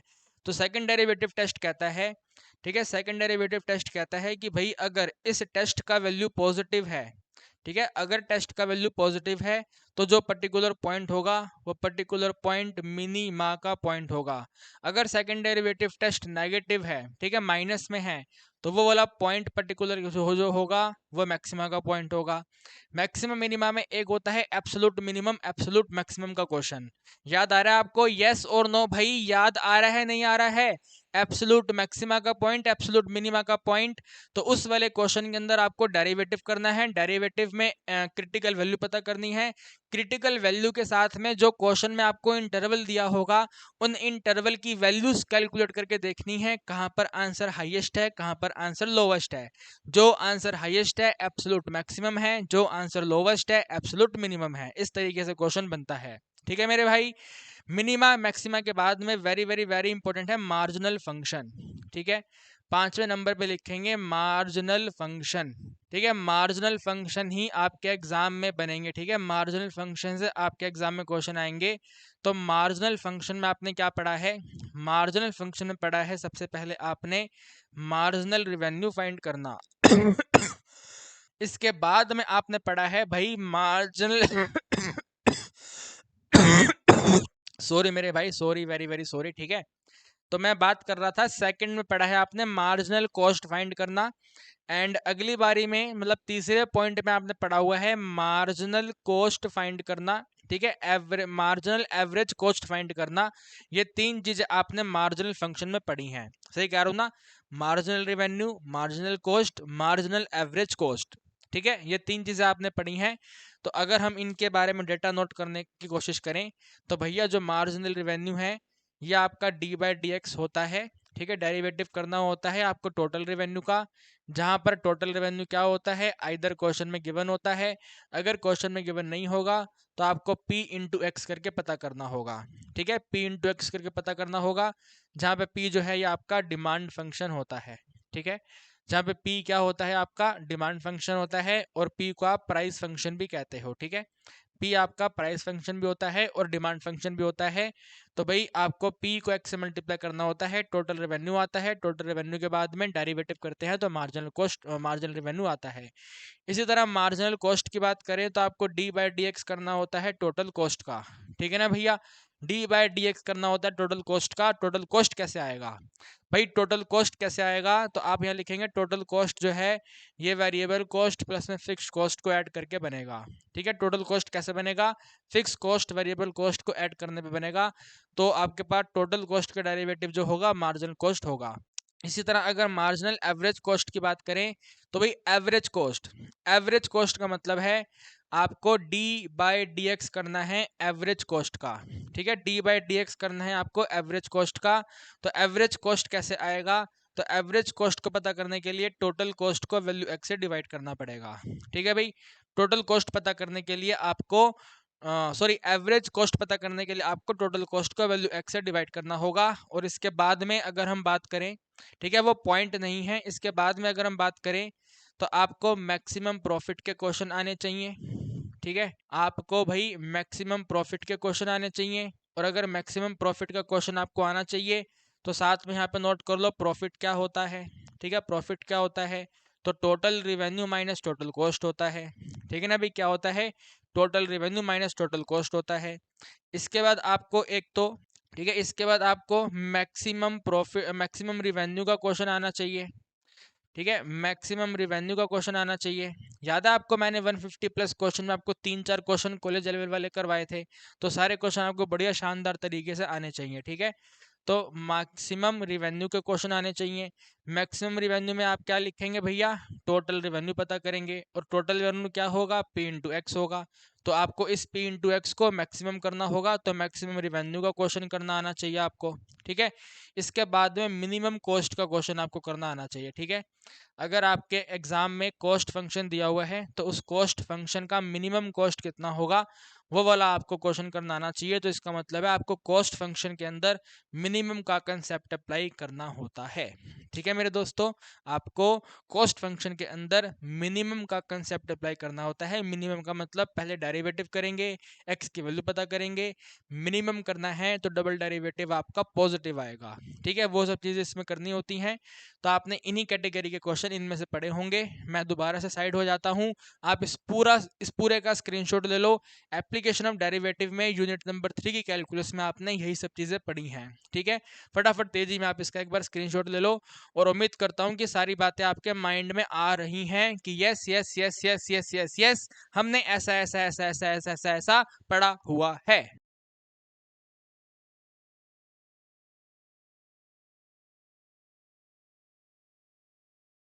भाई अगर चैटिंग सेक्शन अपन देखें तो क्या आप सभी को बातें समझ आ रही हैं? यस और नो, क्या आप मेरी बातें समझ पा रहे हो? आपके माइंड में सारी बातें रिवाइंड हो रही हैं? Yes yes yes yes yes yes yes, हमने ऐसा ऐसा ऐसा ऐसा ऐसा ऐसा ऐसा पढ़ा हुआ है। ठीक है ना? वही रिवीजन बेस्ट रिवीजन होती है। जैसे जैसे मैं यहाँ पे नोट कर रहा हूँ, जो जो बातें मैं बोल रहा हूँ आपके माइंड में आ रही हैं, हाँ सर हाँ सर हाँ सर हाँ सर हाँ सर, हमने ऐसा ऐसा ऐसा ऐसा ऐसा पढ़ा हुआ है। ठीक है? एक बच्चे का कमेंट आता है, बच्चा कहता है कि सर हमने तो कुछ भी नहीं पढ़ा हुआ। तो मेरे भाई ये वाला वीडियो आपको समझ नहीं आएगा। ठीक है? बिल्कुल सच बात बोल रहा हूँ, अगर आपने कुछ भी नहीं पढ़ा तो आपको वीडियो बिल्कुल भी समझ नहीं आएगा। वीडियो को आप मत देखो। ठीक है ना? Please don't see this video. अगर आपने बिल्कुल कुछ नहीं पढ़ा, नील बटे सन्नाटा हो, तो कैसे समझोगे मेरे भाई? ठीक है ना? कैसे समझो, कैसे समझोगे यार? पूरे साल में क्या करा आपने, मेरे को ये बात समझ नहीं आ रही। ठीक है? मेरे को हंसना नहीं चाहिए, लेकिन स्टिल यार, पूरे साल में आपने क्या करा जो आप कह रहे हो कि सर मैंने पूरे साल कुछ नहीं पढ़ा? गलत बात है यार, आपकी गलत बात है मेरे दोस्त, बहुत ज़्यादा गलत बात है। और कल आपका एग्ज़ाम है, तो आज आप कह रहे हो कि मैंने कुछ भी नहीं पढ़ा। 2 दिन पहले कहते तो मैं आपको थोड़ा गाइड कर देता कि भैया ये तो कर लो। लेकिन अब कुछ नहीं हो सकता है मेरे भाई, अब होना कुछ मुश्किल है, काफ़ी मुश्किल है। लेकिन स्टिल अगर मेहनत कर सकते हो तो फाइनेंशियल मैथ्स, टाइम सीरीज और एलपीबी जाके कर लो। ठीक है मेरे भाई? ये सब चीज़ें कर लो, इस वाली वीडियो को छोड़ दो, ये वाली वीडियो आपको समझ नहीं आएगी। ठीक है भाई? हम अभी आगे बढ़ेंगे अपना इंटीग्रेशन वाले पोर्शन पे। ठीक है? इंटीग्रेशन वाला पोर्शन यानी कि तीसरे पॉइंट पे आएंगे। ठीक है? एओडी कैलकुलस के अंदर ही तीसरे पॉइंट पे आएंगे, इंटीग्रेशन पे। ठीक है भैया? इंटीग्रेशन पे। और अगर बातें करें इंटीग्रेशन की, तो इंटीग्रेशन जो है इसका काम है डेरिवेटिव के इफेक्ट को हटाना।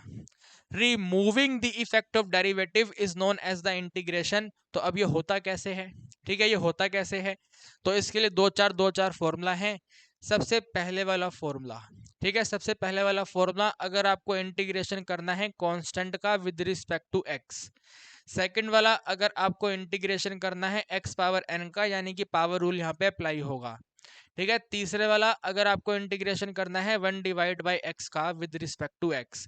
चौथे वाला जो आपको याद रखना होता है, अगर आपको 1/x⁴ का इंटीग्रेशन करना है तो आंसर क्या होगा? चौथा, मतलब चौथा नहीं, पहला दूसरा तीसरा चौथा पांचवा। पांचवा अगर आपको याद रखना है 1 के डिनोमिनेटर में √x का इंटीग्रेशन क्या होगा? ठीक है? इसके बाद में अगला आपको याद रखना होता है x का टोटल इंटीग्रेशन क्या होगा। एंड लास्ट में आपको याद रखना होता है a⁴x का टोटल इंटीग्रेशन कितना होता है। ठीक है? a⁴x का टोटल इंटीग्रेशन कितना होता है। इसके बाद में आपको दो और याद रखने होते हैं। ठीक है? सो दैट हम क्वेश्चन को जब सोल्व करें फटाफट फटाफट सोल्व हो जाए। तो अगले वाला होता है, आपको इंटीग्रेशन याद रखना होता है एक्स के साथ में एक्स का। ठीक है? एक्स और एक्स का इंटीग्रेशन आपको याद रखना होता है। और लास्ट में फाइनली आपको log x का इंटीग्रेशन याद रखना होता है। ठीक है? log x का इंटीग्रेशन आपको याद रखना होता है, सो डैट अगर इन जैसा कोई क्वेश्चन आपके एग्जाम में बने, फटाफट फटाफट फटाफट फटाफट फटाफट स्पीड से वो क्वेश्चन सोल्व हो जाए। तो बात करें सबसे पहले अगर log x के इंटीग्रेशन की। ठीक है भाई? अगर log x के इंटीग्रेशन की बात करें तो इसका आंसर होता है x इंटू में log x। ठीक है? x इंटू में log x माइनस में x के एडिशन में c, ये इसका टोटल इंटीग्रेशन होता है, ये आपको याद रखना होता है। ex इंटू एक्स के इंटीग्रेशन की बात करें तो भैया सबसे पहले यहाँ पे ex होता है, साथ में x-1 आता है और एडिशन में c होता है। ठीक है भाई? क्या होता है? ex के साथ में x-1 एडिशन c। ax की बात करें तो ax का इंटीग्रेशन a⁴x के डिनोमिनेटर में log a होता है। ठीक है भाई? ax अपॉन में log a होता है। ex के इंटीग्रेशन की बात करें तो सिंपल सा ex रहेगा, एडिशन में c रहेगा, यहाँ पे भी एडिशन c आएगा। 1/√x का इंटीग्रेशन सिंपल सा 2√x होता है। ठीक है? 2√x के एडिशन में c होता है। 1/x² का इंटीग्रेशन माइनस में 1/x होता है, एडिंग c होता है। 1/x का इंटीग्रेशन log ऑफ x होता है, अंडर मोड में आता है ये, log of x addition c। x⁴n का इंटीग्रेशन x⁴n+1 के डिनोमिनेटर में n+1 होता है, एडिंग c होता है। बेचारा छोटा सा कांस्टेंट का इंटीग्रेशन, कांस्टेंट के साथ में वेरिएबल होता है, वेरिएबल यानी कि ये वाला x होता है, तो k into X addition c होता है। तो ये वाले डायरेक्ट फॉर्मूला का यूज करके हम सिंपल इंटीग्रेशन करते हैं। सिंपल इंटीग्रेशन करने के बाद में आप लोगों को याद रखना होता है सब्स्टिट्यूशन मेथड। ठीक है भैया, सब्स्टिट्यूशन मेथड। तो सब्स्टिट्यूशन मेथड में सबसे पहले अगर आपको इंटीग्रेशन इस तरीके से मिले कि भाई आपको ऊपर डेरिवेटिव दिया हुआ है और डिनोमिनेटर में सिंपल सा फंक्शन है, ठीक है, ऊपर डेरिवेटिव है और डिनोमिनेटर में सिंपल सा फंक्शन है, इसका अगर इंटीग्रेशन करना है तो इसका आंसर डायरेक्ट आपको मालूम है लॉग होता है, लॉग ऑफ एफ एक्स होता है। ठीक है, क्या होता है इसका answer, log under mod f x होता है। ठीक है, log under mod f x addition c. इसका एग्जांपल ये रहा ना, देखो मेरे दोस्तों, एक्स का डेरिवेटिव क्या होता है, 1 होता है। वैल्यू ऑफ एक्स का डेरिवेटिव 1 होता है तो आंसर लॉग के साथ फंक्शन आएगा, लॉग के साथ एक्स आएगा, वही यहाँ पे सेम कंसेप्ट अप्लाई होता है। ठीक है, सेम कंसेप्ट यहाँ पे अप्लाई होता है, जो very very very very very important property है सब्स्टिट्यूशन मेथड की। सब्स्टिट्यूशन मेथड के बाद में आपने बाय पार्ट्स पढ़ा था। ठीक है, बाय पार्ट्स यानी कि इंटीग्रेशन करना है अगर आपको फर्स्ट और सेकंड फंक्शन का। ठीक है, फर्स्ट और सेकंड फंक्शन का, तो यहाँ पे आपको बाय पार्ट्स अप्लाई करना होता है। बाय पार्ट्स की प्रॉपर्टी कहती है कि पहले फर्स्ट को सेम रहने दो। ठीक है, फर्स्ट को सेम रहने दो, इंटीग्रेशन कर दो सेकंड का। ठीक है भाई, फर्स्ट को सेम रहने दो, सेकंड का इंटीग्रेशन कर दो विद रिस्पेक्ट टू एक्स, फिर इनको माइनस करो। माइनस करने के बाद में फर्स्ट का डेरिवेटिव करो, right, D by D x कर दो फर्स्ट का, है ना भाई, डी बाई डी एक्स कर दो फर्स्ट का। डी बाई डी एक्स और फर्स्ट का जो भी आंसर होगा मल्टीप्लाई करो सेकंड के इंटीग्रेशन से। ठीक है भैया, सेकंड के इंटीग्रेशन से इनका जो भी टोटल आंसर आएगा, ठीक है ना भाई, इस वाली वैल्यू का जो भी टोटल आंसर आएगा उस टोटल आंसर का दोबारा से पूरा इंटीग्रेशन कर दो। ठीक है, उस टोटल आंसर का दोबारा से पूरा इंटीग्रेशन कर दो। तो this integration is known as integration by parts. ठीक है भाई, इंटीग्रेशन बाय पार्ट्स ये मेथड ऑफ इंटीग्रेशन में आता है। इसके बाद में आगे आपने, ठीक है, इसके बाद में आगे आपने क्या कहते हैं, पार्शियल फ्रैक्शन पढ़ा था। ठीक है, क्या पढ़ा था आपने, पार्शियल फ्रैक्शन पढ़ा था, है ना। तो पार्शियल फ्रैक्शन कहती है कि भाई आप एक फ्रैक्शन को, जो मल्टीप्लिकेटिव फ्रैक्शन है, आप उसको एडिशन सब्ट्रैक्शन में कन्वर्ट कर सकते हो। और कन्वर्ट कैसे करेंगे, तो उसी के लिए आपको यहाँ पे 2-3 प्रॉपर्टी दी गई हैं, जिनमें से सबसे पहले वाली प्रॉपर्टी होती है कि अगर आपके पास p इंटू एक्स प्लस में q है, डिनोमिनेटर में सबसे पहले x प्लस ए है और इसके साथ में x प्लस बी है, तो इस कैटेगरी के क्वेश्चन को आप पार्शियल फ्रैक्शन से करते हैं। और पार्शियल फ्रैक्शन में ये वाला आंसर होता है कैपिटल ए के डिनोमिनेटर में पहला लीनियर फैक्टर x प्लस ए है, एडिशन में कैपिटल बी के डिनोमिनेटर में दूसरा लीनियर फैक्टर जो कि x प्लस में b है। ठीक है, ये पहली प्रॉपर्टी हो गई। पहली प्रॉपर्टी के बाद में अगली प्रॉपर्टी होती है, अगर पी एक्स एडिशन क्यू के डिनोमिनेटर में आपके पास x प्लस ए के साथ में x प्लस में b की होल पावर 2 है। ठीक है, एक तो सिंपल है, अगले वाला पावर 2 पे है, तो अगले वाला पावर 2 है तो आप लिखेंगे पहले कैपिटल ए अपॉन में लीनियर फैक्टर x प्लस ए, एडिशन में कैपिटल b की अपॉन में डिग्री 2 है, तो डिग्री 2 का पहले डिग्री 1 आएगा यानी कि x प्लस बी आएगा, फिर इसी का डिग्री 2 आएगा यानी कि c के डिनोमिनेटर में x प्लस में b का होल स्क्वायर आएगा। ठीक है भाई, ये वाला दूसरा प्रॉपर्टी है।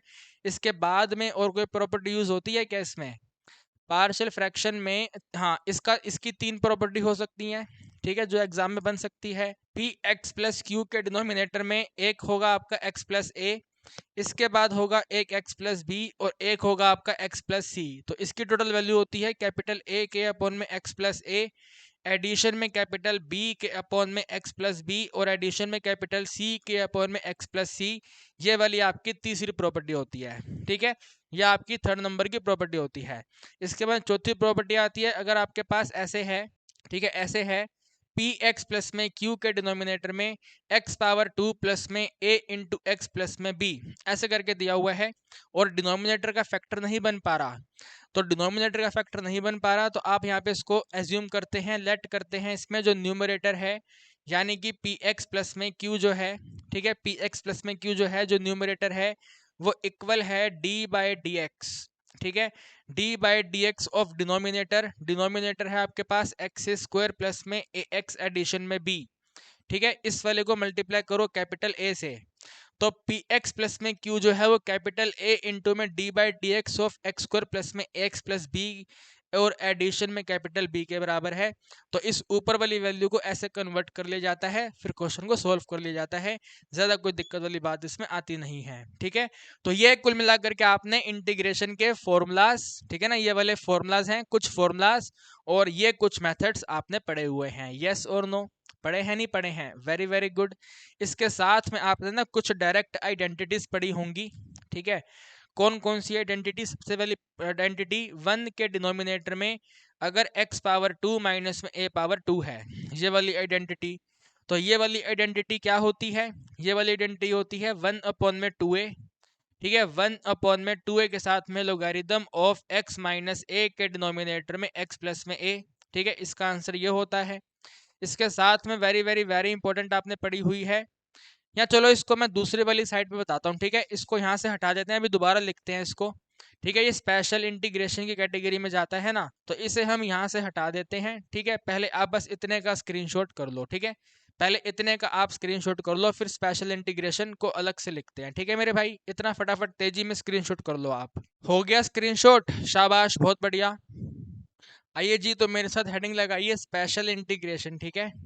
स्पेशल इंटीग्रेशन, ठीक है भैया, स्पेशल इंटीग्रेशन। तो स्पेशल इंटीग्रेशन में क्या क्या होगा वो आप यहाँ पे नोट करेंगे। तो स्पेशल इंटीग्रेशन में सबसे पहले आपने पढ़ा होगा 1 के डिनोमिनेटर में x power 2 minus a power 2 का इंटीग्रेशन, ठीक है। इसका इंटीग्रेशन क्या होगा? सेकंड आपने पढ़ा होगा 1 के डिनोमिनेटर में a power 2 minus x power 2 का टोटल इंटीग्रेशन क्या होगा। फिर आपने पढ़ा होगा 1 के डिनोमिनेटर में अगर रूट में है, तो रूट में अगर x पावर 2 प्लस में a पावर 2 है, ठीक है। 1 के अपॉन में x पावर 2 प्लस में a पावर 2 है। अगला आपने पढ़ा होगा 1 के डिनोमिनेटर में अगर रूट के साथ में x पावर 2 माइनस में a पावर 2 है, इसका इंटीग्रेशन आपने पढ़ा होगा। अगला आपने इनका रेसिप्रोकल पढ़ा होगा, तो integration of root of x power 2 minus में a पावर 2, ठीक है ना। और लास्ट में पढ़ा होगा integration of root of x power 2 plus में a पावर 2 का इंटीग्रेशन, ठीक है। ये वाले कुल मिलाकर के स्पेशल इंटीग्रेशन के फॉर्मूलाज आपने डायरेक्ट पढ़े होंगे और इनकी आइडेंटिटीज के थ्रू क्वेश्चंस की प्रैक्टिस करी होगी। करी या नहीं करी? यस और नो? करी है? नहीं करी? कोई बात नहीं, फॉर्मूला नोट करके छोड़ दो, ठीक है। फॉर्मूला लिख के छोड़ दो, तो इसका जो आंसर बनेगा 1 के डिनोमिनेटर में 2 इंटू ए होगा, 1 बाय 2a के साथ में लोगारिदम होगा, लोगारिदम के साथ में x माइनस ए है, डिनोमिनेटर में x माइनस बी है, सॉरी p नहीं, x प्लस ए है, ठीक है ना। ऊपर x माइनस ए है, यहाँ पे x प्लस ए है, क्लोज करेंगे, एडिंग सी करेंगे। यहाँ पे आपने पढ़ा है 1 अपॉन में 2a के साथ में लोगारिदम है, लोगारिदम के साथ में a प्लस में x है, डिनोमिनेटर में a माइनस x है, क्लोज करेंगे, एडिंग सी करेंगे। यहाँ पे आपने पढ़ा है सिंपल सा ये लोगारिदम है, लोगारिदम के साथ में x है, x में एडिंग में रूट है, रूट में x पावर 2 प्लस में a पावर 2 है, इसको क्लोज करेंगे, एडिंग सी करेंगे। यहाँ पे आपने पढ़ा है ये लोगारिदम है, अंडर मोड में x है, एडिशन है, रूट है, ये वाला रूट आएगा, ठीक है। x पावर 2 माइनस में a पावर 2 है, क्लोज करके एडिंग से करेंगे। यहाँ पे आपने पढ़ा हुआ है, सबसे पहले इसको लिखते हैं, ठीक है। क्या लिखते हैं? इसको लिखते हैं 1 डिवाइड बाई 2x के साथ में रूट ऑफ ये वाला वैल्यू, 1 बाय 2x के साथ में root of x power 2 minus में a पावर 2। यहाँ पे भी इसको इसी तरह लिखेंगे, बनेगा 1 डिवाइड बाई 2 के साथ में x की बात में root of x power 2 plus में a पावर 2। इसके बाद चेक करते हैं, क्या चेक करते हैं? a स्क्वायर का साइन क्या है? a स्क्वायर का साइन यहाँ पर माइनस है और यहाँ पर प्लस है, ठीक है। तो माइनस में a स्क्वायर अपॉन में 2 और प्लस में a स्क्वायर अपॉन में 2, ठीक है। इसके साथ में इन दोनों को कॉपी करेंगे, माइनस वाले में माइनस वाला कॉपी होगा, प्लस वाले में प्लस वाला कॉपी होगा। तो a स्क्वायर बाय 2 के साथ में लोगारिदम के साथ में x के एडिशन में root of x power 2 minus में a power 2 mod close adding c. ये पूरी स्ट्रिप जो है एक सिंगल फॉर्मूला होता है इसका। फिर यहाँ पे आएगा, यहाँ पे लोगारिदम, ठीक है, लोगारिदम ऑफ x में एडिंग करेंगे root of x power 2 plus में a power 2 mod close adding c, ठीक है भाई। ये होते हैं हमारे कुल मिलाकर के स्पेशल इंटीग्रेशन। तो इन सब चीज़ों को करने के बाद आपने मतलब ये वाली सारी चीज़ें जो हैं वो आपका इन डेफिनेट इंटीग्रेशन में आती है। इन डेफिनेट इंटीग्रेशन का यूज़ करके डेफिनेट इंटीग्रेशन होता है। तो डेफिनेट इंटीग्रेशन की अगर बात करें ठीक है ना मेरे भाई, अगर हम डेफिनेट इंटीग्रेशन की बात करें तो डेफिनेट इंटीग्रेशन को ऐसे रिप्रेजेंट करते हैं भैया, ए से लेकर के बी, ठीक है, ए से लेकर के b f x d x अगर है, ठीक है, ए से लेकर के बी अगर एफ एक्स डी एक्स है तो पहले इंटीग्रेशन कर लो, इंटीग्रेशन करने के बाद में उसमें बी और ए की वैल्यू सब्सिट्यूट कर दो। तो इंटीग्रेशन आप मान लो कि इंटीग्रेशन ऑफ एफ एक्स जो है, ठीक है, इंटीग्रेशन ऑफ एफ एक्स जो है वो कैपिटल एफ एक्स है, तो कैपिटल एफ एक्स के अंदर पहले बी पुट करेंगे तो एफ ऑफ बी आएगा, ठीक है, फिर ए पुट करेंगे तो कैपिटल एफ ऑफ ए आएगा, दोनों को माइनस कर देंगे, ये आपका टोटल आंसर बनेगा। ठीक है, ये वाला कुल मिलाकर के टोटल आपका आंसर होता है, ये वाला शो करता है डेफिनेट इंटीग्रेशन को। ठीक है, प्रॉपर्टी वाली जिसमें यूज होता है डेफिनेट इंटीग्रेशन। अब इसके बाद में दो तीन प्रॉपर्टी होती हैं, एक मोड वाला क्वेश्चन होता है, तो मोड वाले क्वेश्चन में मोड के अंदर जो लिखा हुआ है उसको टी मतलब उसको जीरो मानेंगे, जीरो मानने के बाद में मतलब अभी हम एक्सप्लेन नहीं कर सकते, बस आप ये समझ लो एक क्वेश्चन इसके अंदर मोड वाला होता है, मोड वाले question very very famous question है इस प्रॉपर्टी के। उसके बाद में एक ये वाली प्रॉपर्टी होती है, ठीक है, कौन सी प्रॉपर्टी होती है, अगर आपको ए से लेकर b f x d x दिया हुआ है, ठीक है, ए से b f x d x दिया हुआ है, तो आप यहाँ पे x वैल्यू को रिप्लेस कर सकते हैं a प्लस में b माइनस एक्स से। ठीक है, एक ये वाली very very very important property होती है। ठीक है, this is very very very important property. और एक मोड वाले क्वेश्चन में ये वाले कह रहा हूँ कि अगर इंटीग्रेशन करना है a से लेकर c में और यहाँ पे आपको x माइनस बी का मोड दिया हुआ है तो इसका क्वेश्चन कैसे होगा। ठीक है, ऐसे मोड वाले क्वेश्चन, तो मोड वाले क्वेश्चन भी भैया इंपॉर्टेंट क्वेश्चन होते हैं। उम्मीद करता हूं कि आपको सारी कहानी माइंड में आ गई है। ये दो प्रॉपर्टी के question very very very famous question है, बाकी मेन प्रॉपर्टी ऐसे होती है और टोटल इंटीग्रेशन तो आपको करना आता ही है। उसके बाद में अगर अपन एप्लीकेशन ऑफ इंटीग्रेशन की बात करें तो पहले आप इसको इरेज कर लो, फिर एप्लीकेशन ऑफ इंटीग्रेशन की बातें करना स्टार्ट करते हैं। ठीक है भाई, ओके, यस और नो। आइए भैया एप्लीकेशन ऑफ इंटीग्रेशन की बातें चालू करें।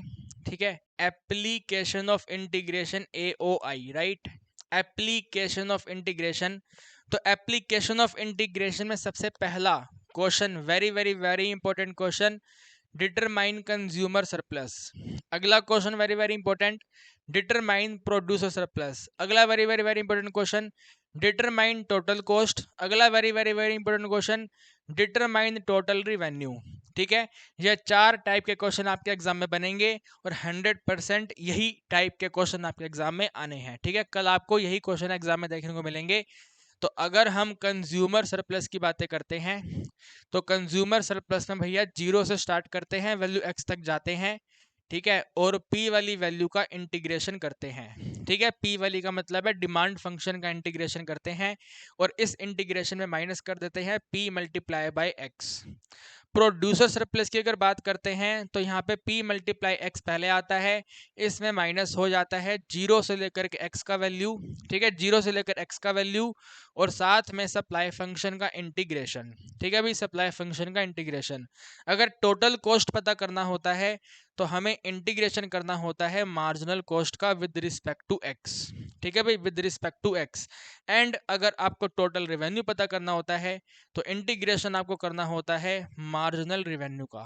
ठीक है भाई, इंटीग्रेशन आपको करना होता है मार्जिनल रेवेन्यू का। तो AOI में आपने यही सब चीज़ें पढ़ी हुई हैं।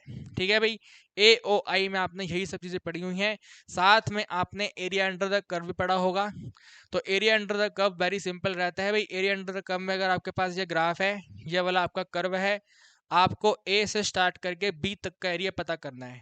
ठीक है, ए से स्टार्ट करके बी तक का एरिया, ये वाला टोटल एरिया अगर आपको पता करना है और आपने एक्स वाली एक्सिस का यूज किया है, ठीक है, आपने एक्स एक्सिस का यूज किया है और आपको ये कर्व दे रखी है y इक्वल टू में एफ एक्स।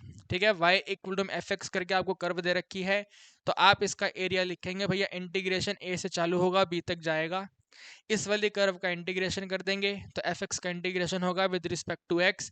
ये जो भी टोटल आंसर बनेगा वो इसका आंसर होगा। ठीक है, सिमिलर वे में कभी कभी ये वाली कर्व नेगेटिव साइड पे चली जाती है, नेगेटिव साइड यानी कि ग्राफ है और ये आपकी कर्व ऐसे है, y is equal to f x, ये ऐसे करके दिया हुआ है, तो भैया लिमिट तो सेम रहेगा ना, यहाँ पर ये ए लिमिट है और यहाँ पर ये बी लिमिट है। तो आपको ये वाला एरिया पता करना है, ठीक है, ये वाला एरिया पता करना है। तो आप यहाँ पे वैल्यू ए से लेकर बी तक का इंटीग्रेशन करोगे, ठीक है भाई। लिमिट लोगे ए से लेके बी, ए से बी की लिमिट रहेगी, ए से लेके बी में ये जो एफ एक्स है मोड हो जाएगा, ठीक है, क्योंकि नेगेटिव साइड पे है तो मोड हो जाएगा। तो मोड ऑफ एफ एक्स, ठीक है, mode of F x d x किया जाएगा। तो इसका आंसर जो है वो पॉजिटिव टर्म में नोट किया जाएगा, ठीक है। इसका आंसर कैसे नोट किया जाएगा, पॉजिटिव टर्म में इसका आंसर नोट किया जाएगा। इसके बाद में अगर हम बात करें, ठीक है, इसके बाद में ऐसा भी हो सकता है, ठीक है, ये वाला एरिया यहाँ पे ऐसे ऐसे आ जाए, ये वाली कर्व ऐसे आ जाए, तो भैया बात तो वही रहेगी, ठीक है, बात तो भाई हमेशा वही रहेगी।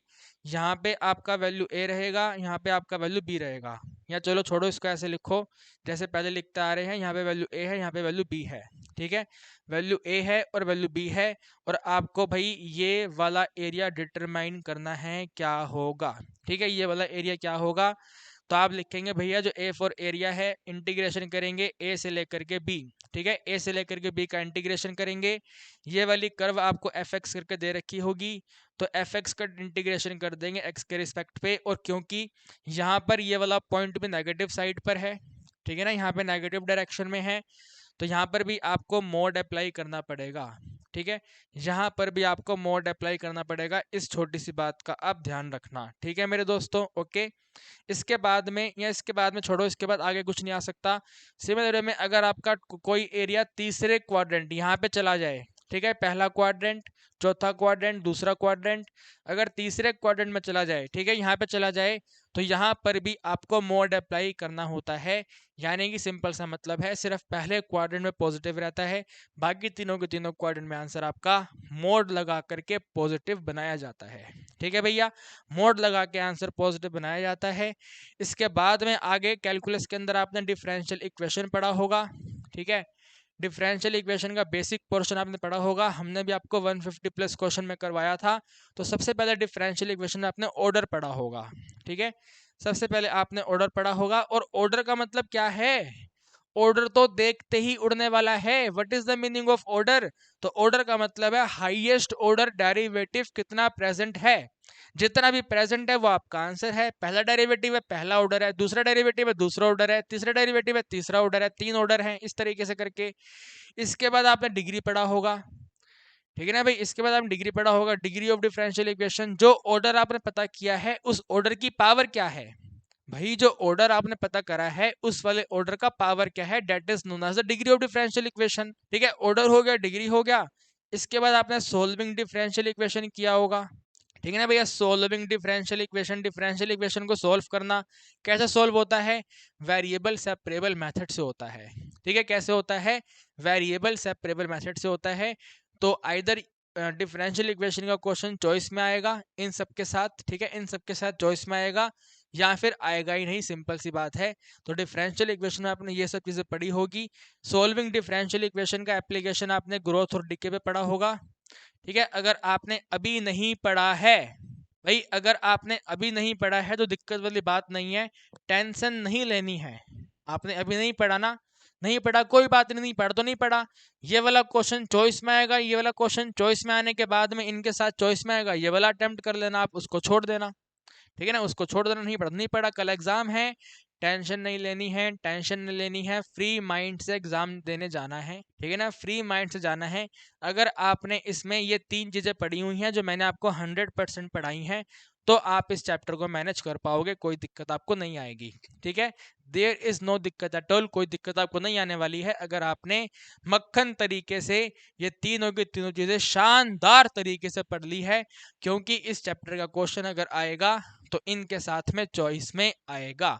और मुझे 100% यकीन है कि आपको ये वाला पोर्शन बढ़िया तरीके से करना आता है। तो यहाँ पे फाइनली हमारा अब डिफरेंशियल इक्वेशन के साथ में यूनिट नंबर 3 कैलकुलस कंप्लीट होता है, ठीक है। हमें अब बातें करनी चालू होना है प्रोबेबिलिटी के ऊपर, यानी कि यूनिट नंबर 4 प्रोबेबिलिटी। हमें अब हमारी कहानी को आगे बढ़ाना है यूनिट नंबर 4 प्रोबेबिलिटी के ऊपर। तो एक बार आप भैया इनका स्क्रीनशॉट ले लो, फिर प्रोबेबिलिटी की बातें करना चालू करते हैं, ठीक है भाई, ओके, फटाफट तेजी में इसका स्क्रीनशॉट कर लो। सो आओ भैया फटाफट तेजी में एकदम स्पीड से प्रोबेबिलिटी की बातें चालू करें, ठीक है, यूनिट नंबर 4 है ये, ठीक है ना भैया, यूनिट नंबर 4 है, यूनिट नंबर 4 प्रोबेबिलिटी है। तो अगर हम प्रोबेबिलिटी की बातें करना चालू करें तो प्रोबेबिलिटी के अंदर आपने 3 डिस्ट्रीब्यूशन पढ़े हैं, वैसे बेसिकली 4 पढ़े हैं। प्रोबेबिलिटी डिस्ट्रीब्यूशन जिसके अंदर मीन होता है, वेरिएंस होता है, प्रोबेबिलिटी डिस्ट्रीब्यूशन, तो उसी से कहानी चालू करते हैं, ठीक है। प्रोबेबिलिटी डिस्ट्रीब्यूशन, अगर आपको क्वेश्चन बोलेगा प्रोबेबिलिटी डिस्ट्रीब्यूशन बनाओ, तो आपको एक्स की वैल्यू चाहिए, पी की वैल्यू चाहिए, ठीक है भाई। आपको एक्स का वैल्यू चाहिए, पी का वैल्यू चाहिए, तो भाई आपके एक्स का वैल्यू x1 हो सकता है, एक्स का वैल्यू x2 हो सकता है, और एक्स का वैल्यू x3 हो सकता है, और एक्स का वैल्यू x4 हो सकता है। मान लेते हैं एक्स की वैल्यू 4 है, 0 1 2 3 1 2 3 2 3 4 5 ऐसे करके एक्स की वैल्यू, रैंडम वेरिएबल की value x1 x2 x3 x4 है। इन सभी वैल्यू पर आपने जो प्रोबेबिलिटी पता करी, ठीक है, जो प्रोबेबिलिटी पता करी वो P1 है, वो P2 है, वो P3 है, और वो P4 है, ठीक है। ये टोटल मिला करके प्रोबेबिलिटी है। तो मेरे दोस्तों, अगर आपको इसी टेबल का यूज करके, ठीक है, इसी टेबल मतलब ये जो टेबल हमने बनाई है ये आपकी प्रोबेबिलिटी डिस्ट्रीब्यूशन टेबल है, ठीक है। This table is known as probability distribution table. Random variable x की वैल्यूज के अपोजिट में अगर उन्हीं का रिस्पेक्टिव प्रोबेबिलिटी नोट किया हुआ है तो that table is known as the probability distribution table. इसके बाद में आपने इस डिस्ट्रीब्यूशन टेबल से मीन फाइंड करना सीखा है, और वेरिएंस फाइंड करना सीखा है, और एचडी फाइंड करना सीखा है। तो वो होता क्या है, तो उसके लिए आपको पहले टेबल को ऐसे करना पड़ेगा, ये एक्स की वैल्यू है, x के बाद में यहाँ पे p की वैल्यू आएगी, p के बाद में यहाँ पे x पावर 2 का वैल्यू आएगा, और फिर यहाँ पे p इंटू एक्स पावर 2 आएगा, और फिर यहाँ पर p इंटू एक्स आएगा, ठीक है भाई। ये सब चीज़ें आपने पता करनी है, ठीक है, ये सब चीज़ें पता करनी है। तो भाई जो वैल्यू यहाँ पे है वो वैल्यू यहाँ पे आएगा, x का स्क्वायर करके यहाँ पे आएगा, p और x स्क्वायर को मल्टीप्लाई करेंगे यहाँ पे आएगा, p और x को मल्टीप्लाई करेंगे यहाँ पे आएगा, ठीक है भाई। तो इन सभी का यूज़ करके अगर आपको मीन पता करना है तो भैया मीन होता है समेशन ऑफ पी एक्स, यानी कि इन सभी का टोटल। याद आ रहा है आपको, इन सभी का टोटल जो होता है वो आपका मीन होता है। अगर आपको वेरिएंस पता करना है, राइट, अगर आपको वेरिएंस पता करना है तो वेरिएंस आपका summation of P x power 2, यानी कि ये वाला जो वैल्यू है इसका जो टोटल होगा, इसके टोटल में से माइनस करना है समेशन में पी एक्स का होल स्क्वायर, ठीक है, समेशन में पी एक्स का होल स्क्वायर, यानी कि ये वाला जो मीन है इसका होल स्क्वायर, ठीक है भाई, ये वाला जो मीन है इसका होल स्क्वायर। तो अगर आपको मीन वेरिएंस पता करना होता है तो इस तरीके से इसको करते हैं, मीन वेरिएंस के बाद में स्टैंडर्ड डेविएशन, ठीक है भाई, मीन वेरिएंस के बाद में स्टैंडर्ड डेविएशन। तो अगर स्टैंडर्ड डेविएशन आपको पता करना होता है तो standard deviation is nothing but the square root of variance, ठीक है, nothing but the square root of variance, और इसको ऐसे लिखते हैं वेरिएंस ऑफ कैपिटल एक्स, ठीक है भाई। मीन की बात करें तो मीन को ऐसे लिखते हैं म्यू, और मीन के 2-3 नाम होते हैं। एक्सपेक्टेशन, अगर आपको बोलेंगे एक्सपेक्टेशन बताओ तो आपको मीन पता करना है, आपको बोलेंगे एक्सपेक्टेड वैल्यू बताओ तो मीन पता करना है, लेकिन वेरिएंस को ऐसे लिख के देंगे, ठीक है, वेरिएंस को ऐसे लिख के देंगे VAR कैपिटल एक्स, ठीक है, VAR कैपिटल एक्स वेरिएंस है, और HD को ऐसे लिख के देंगे भैया HD कैपिटल एक्स, ठीक है, HD कैपिटल एक्स। तो HD कैपिटल एक्स क्या होगा, जो भी वेरिएंस होगा उसका स्क्वायर रूट होगा। तो यहाँ पे ऐसे करके बेसिक लेवल का डिस्ट्रीब्यूशन आपने सीखा हुआ है।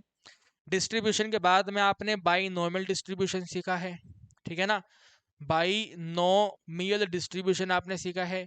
तो बाइनोमियल डिस्ट्रीब्यूशन सबसे पहले तो अप्लाई कब होगा, बाइनोमियल डिस्ट्रीब्यूशन अप्लाई हमेशा तभी होगा जब आपने जो आउटकम ड्रॉ करे हैं वो विद रिप्लेसमेंट का केस है, ठीक है ना भाई, वो विद रिप्लेसमेंट का केस है। विद रिप्लेसमेंट यानी कि आपने एक बॉल उठाई वापस रख दी, बॉल उठाई वापस रख दी, बॉल उठाई वापस रख दी, बॉल उठाई वापस रख दी, इस तरीके का केस है, तो वो आपका बाइनोमियल डिस्ट्रीब्यूशन की कैटेगरी में जाएगा।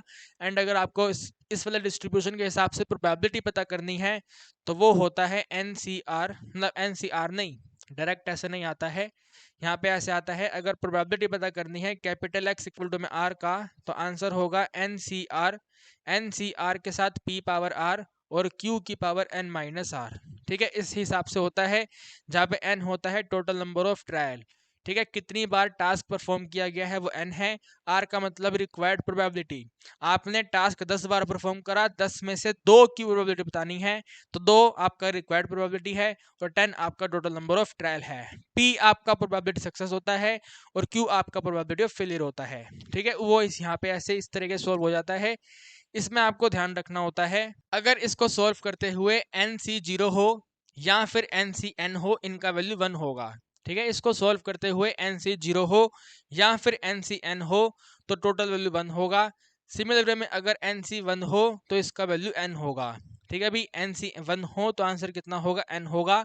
एंड वेरी इंपॉर्टेंट, अगर आपको प्रोबेबिलिटी एटलीस्ट वंस की बतानी है, राइट, अगर प्रोबेबिलिटी आपको एटलीस्ट वंस की बतानी है तो इसका आंसर 1 माइनस में प्रोबेबिलिटी ऑफ नन होता है। ठीक है भाई, कितना होता है? 1 माइनस में प्रोबेबिलिटी ऑफ नन होता है। इस बात का आपको ध्यान रखना होता है। ठीक है, ये वाला प्रोबेबिलिटी कहीं पे भी पूछा जा सकता है, इस डिस्ट्रीब्यूशन में आ सकता है, नॉर्मल डिस्ट्रीब्यूशन, नॉर्मल में आएगा, पॉइजन डिस्ट्रीब्यूशन में आ सकता है, किस में भी आ सकता है, ध्यान रखना। ठीक है भाई, तो ये बाइनोमियल हो गया।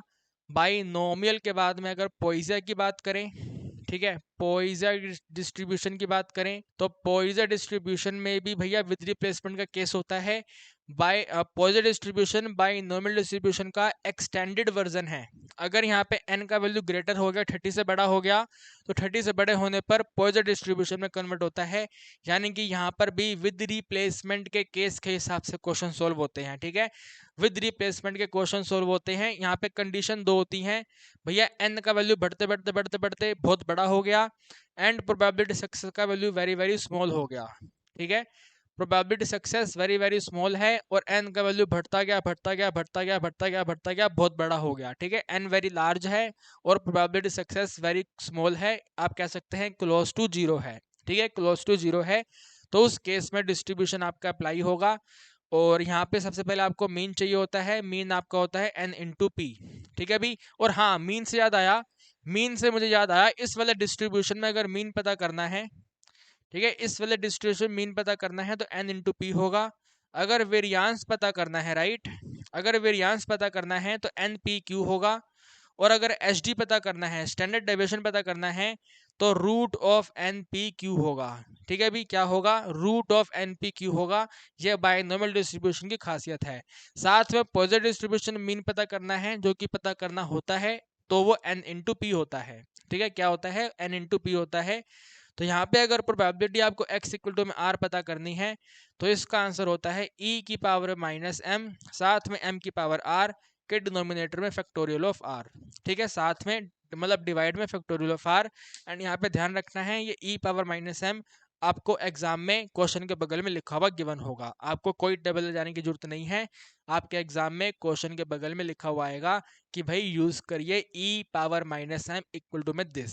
ठीक है, ऐसे करके लिखा हुआ आएगा, टेंशन आपको नहीं लेनी है। इसके बाद में, ठीक है ना, इसके बाद में आगे क्या आता है?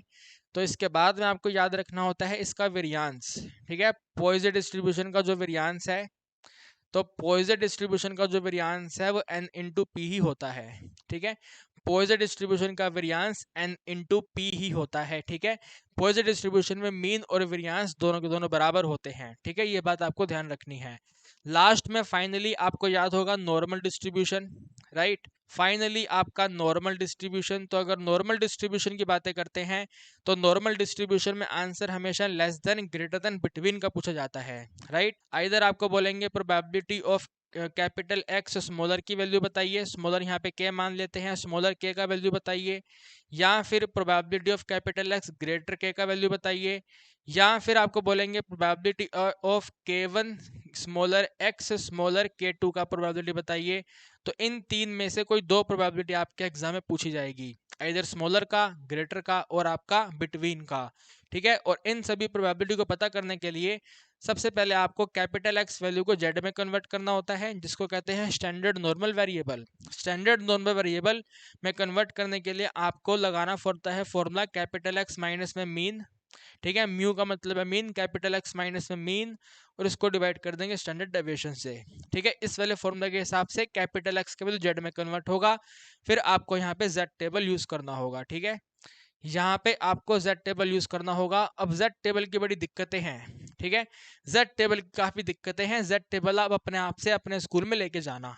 ठीक है, Z टेबल आप अपने आप से, ध्यान से सुनो, अपने आप से अपने स्कूल में लेके जाना। अगर आपके स्कूल में आपको बोला कि भैया Z टेबल क्यों लेके आए हो, तो कहना हमारे सिलेबस में प्रोबेबिलिटी चैप्टर में Z टेबल यूज होनी है। आपके सेंटर वाले कहेंगे कि हम आपको टेबल प्रोवाइड करेंगे, तो वेरी वेरी गुड, बहुत बढ़िया, अपनी टेबल अपने पेरेंट्स को वापस दे देना। अगर आपके सेंटर वालों ने बोला कि हम कोई भी टेबल प्रोवाइड नहीं करेंगे, तो अपने पेरेंट्स से कहना कि सेंटर वालों से रिक्वेस्ट करे कि आपको टेबल ले जाना अलाउड करे, क्योंकि विदाउट टेबल क्वेश्चन सोल्व नहीं होगा। ठीक है, विदाउट टेबल आप ये वाला क्वेश्चन सोल्व नहीं कर सकते। यद्यपि अगर एग्जाम में आपको वैल्यू गिवन है तो वेरी वेरी गुड है, अगर वैल्यू गिवन नहीं है तो आपको टेबल का यूज करना होगा। तो अपनी टेबल लेके जाना, सेंटर ने अलाउ करा तो मतलब एंट्री मिल जाएगी, बल्ले बल्ले हो जाएगी। सेंटर ने अलाउ नहीं करा तो अपने पेरेंट्स को बोल करके रिक्वेस्ट करवाना। रिक्वेस्ट करने के बाद भी अलाउ नहीं करा तो फिर तो कोई सोल्यूशन नहीं है मेरे भाई, ठीक है ना, फिर कोई कुछ नहीं कर सकता है। तो मेरे हिसाब से प्रोबेबिलिटी में आपने यही सब चीजें मिलकर के टोटल पढ़ी हैं, राइट? यस और नो, यही पढ़ा है ना मेरे भाई, और कुछ एक्स्ट्रा तो नहीं पढ़ा? वेरी वेरी गुड, फटाफट इसका स्क्रीनशॉट ले लो एक बार। फिर अगर गाइज हम यूनिट नंबर 5 इन्फ्रेंशियल स्टैट्स की बात करें, तो हमने आपको इन्फ्रेंशियल स्टैट्स का एक थ्योरी पोर्शन का वीडियो दिया था। मेक श्योर आपको वो आज की डेट में कंप्लीट कर लेना है। अगर कंप्लीट किया हुआ है तो दोबारा से एक बार रिवीजन मार लेना है। इस वाली वीडियो को देखने के बाद एक बार दोबारा थ्योरी पोर्शन का वीडियो जाकर के आप देख लेना, ठीक है? उस थ्योरी पोर्शन में हमने जो फॉर्मूला डिस्कस करे थे वो वाले फॉर्मूला मैं आपको इस वाली वीडियो में रिवाइज करवा रहा हूँ। तो यूनिट नंबर 5 इन्फ्रेंशियल स्टैट्स में सबसे पहला फॉर्मूला आपको यूज करना होता है पॉपुलेशन मीन का। पॉपुलेशन मीन जो है वो आपका सैंपल मीन के बराबर होता है, और पॉपुलेशन मीन का सिंबल आपका म्यू होता है। बल्कि हम इसको ऐसे लिख लेते हैं क्योंकि आप स्क्रीनशॉट करेंगे इस पूरी वैल्यू का। तो पॉपुलेशन मीन जो है वो आपका ऐसे होता है, म्यू के बराबर होता है, और म्यू जो है वो आपका समेशन एक्स अपॉन में एन होता है। पॉपुलेशन वेरियांस आपका सिग्मा स्क्वायर होता है, और सिग्मा स्क्वायर आपका समेशन ऑफ एक्स माइनस में एक्स बार का होल स्क्वायर के डिनोमिनेटर में एन माइनस वन होता है। Population H D standard deviation, population standard deviation आपका ओनली सिग्मा होता है, और सिग्मा नथिंग बट वेरियांस का स्क्वायर रूट होता है। बट अगर आप यहाँ पे नोट करेंगे तो root of summation of x minus में एक्स बार का होल स्क्वायर डिनोमिनेटर में एन माइनस वन होगा। पॉपुलेशन प्रोपोर्शन का मतलब है प्रोबेबिलिटी पता करना, ठीक है? इसको पी बार से डिनोट करते हैं, प्रोबेबिलिटी पता करना। तो प्रोबेबिलिटी क्या पता करना? Number of favourable outcome upon में टोटल नंबर ऑफ आउटकम, ठीक है? Number of favourable outcome total number of outcome, simple सी कहानी है। देन अगर स्टैंडर्ड एरर्स की बात करें, अरे ओ मेरे छोटे भाई बहनों, अगर हम स्टैंडर्ड एरर्स की बात करें तो standard error of x bar यानी कि standard error of sample mean, तो सैंपल मीन का standard error population standard deviation के डिनोमिनेटर में रूट ऑफ एन होगा। Standard error of sample variance, तो this is the population variance के denominator में अंडर रूट में n बाय 2 होगा।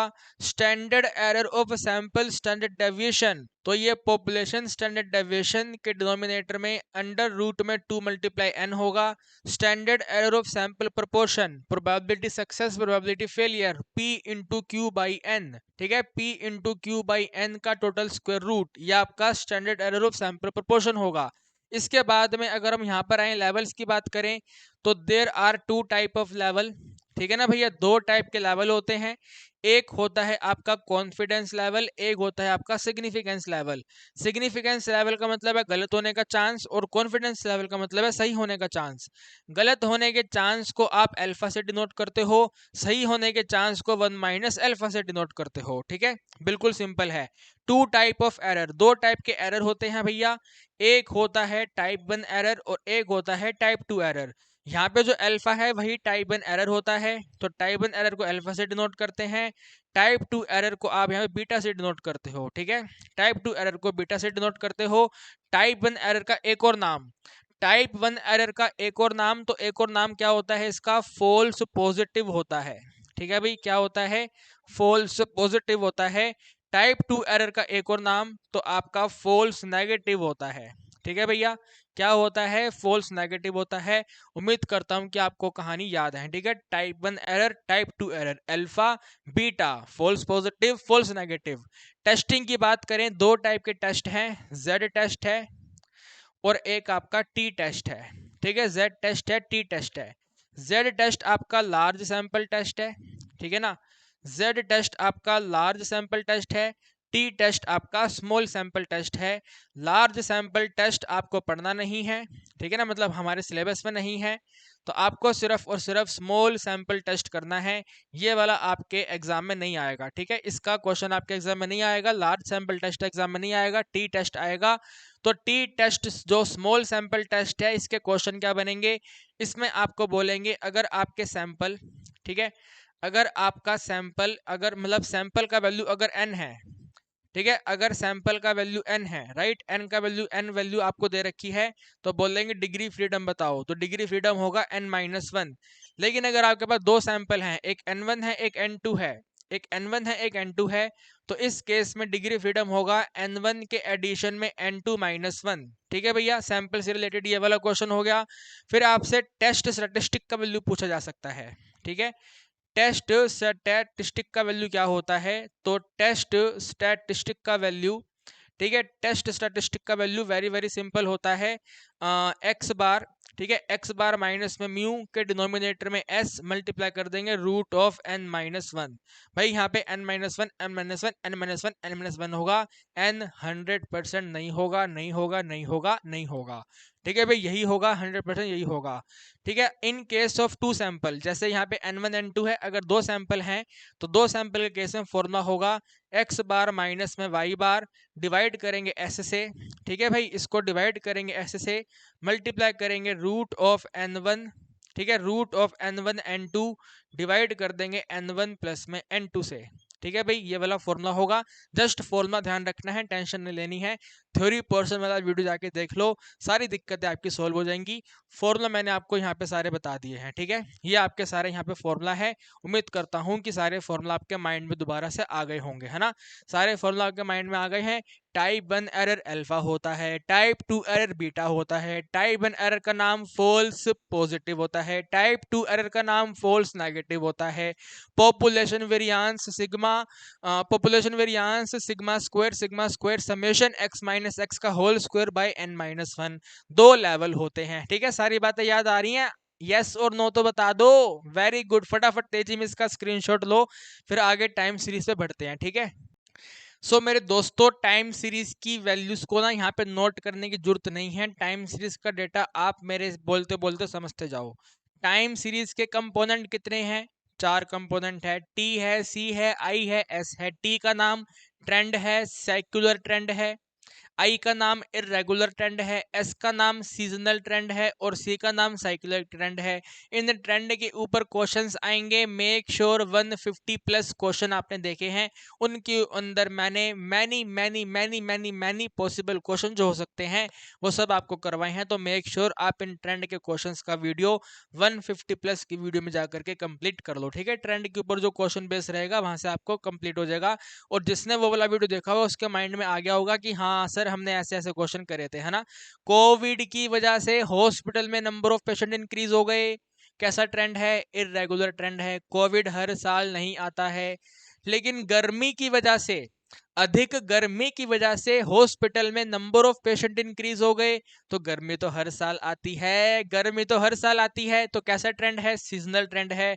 दिवाली से पहले, होली से पहले रंगों के प्राइसेस इंक्रीज हो गए, तो कैसा ट्रेंड है, सीजनल ट्रेंड है, ठीक है ना भाई।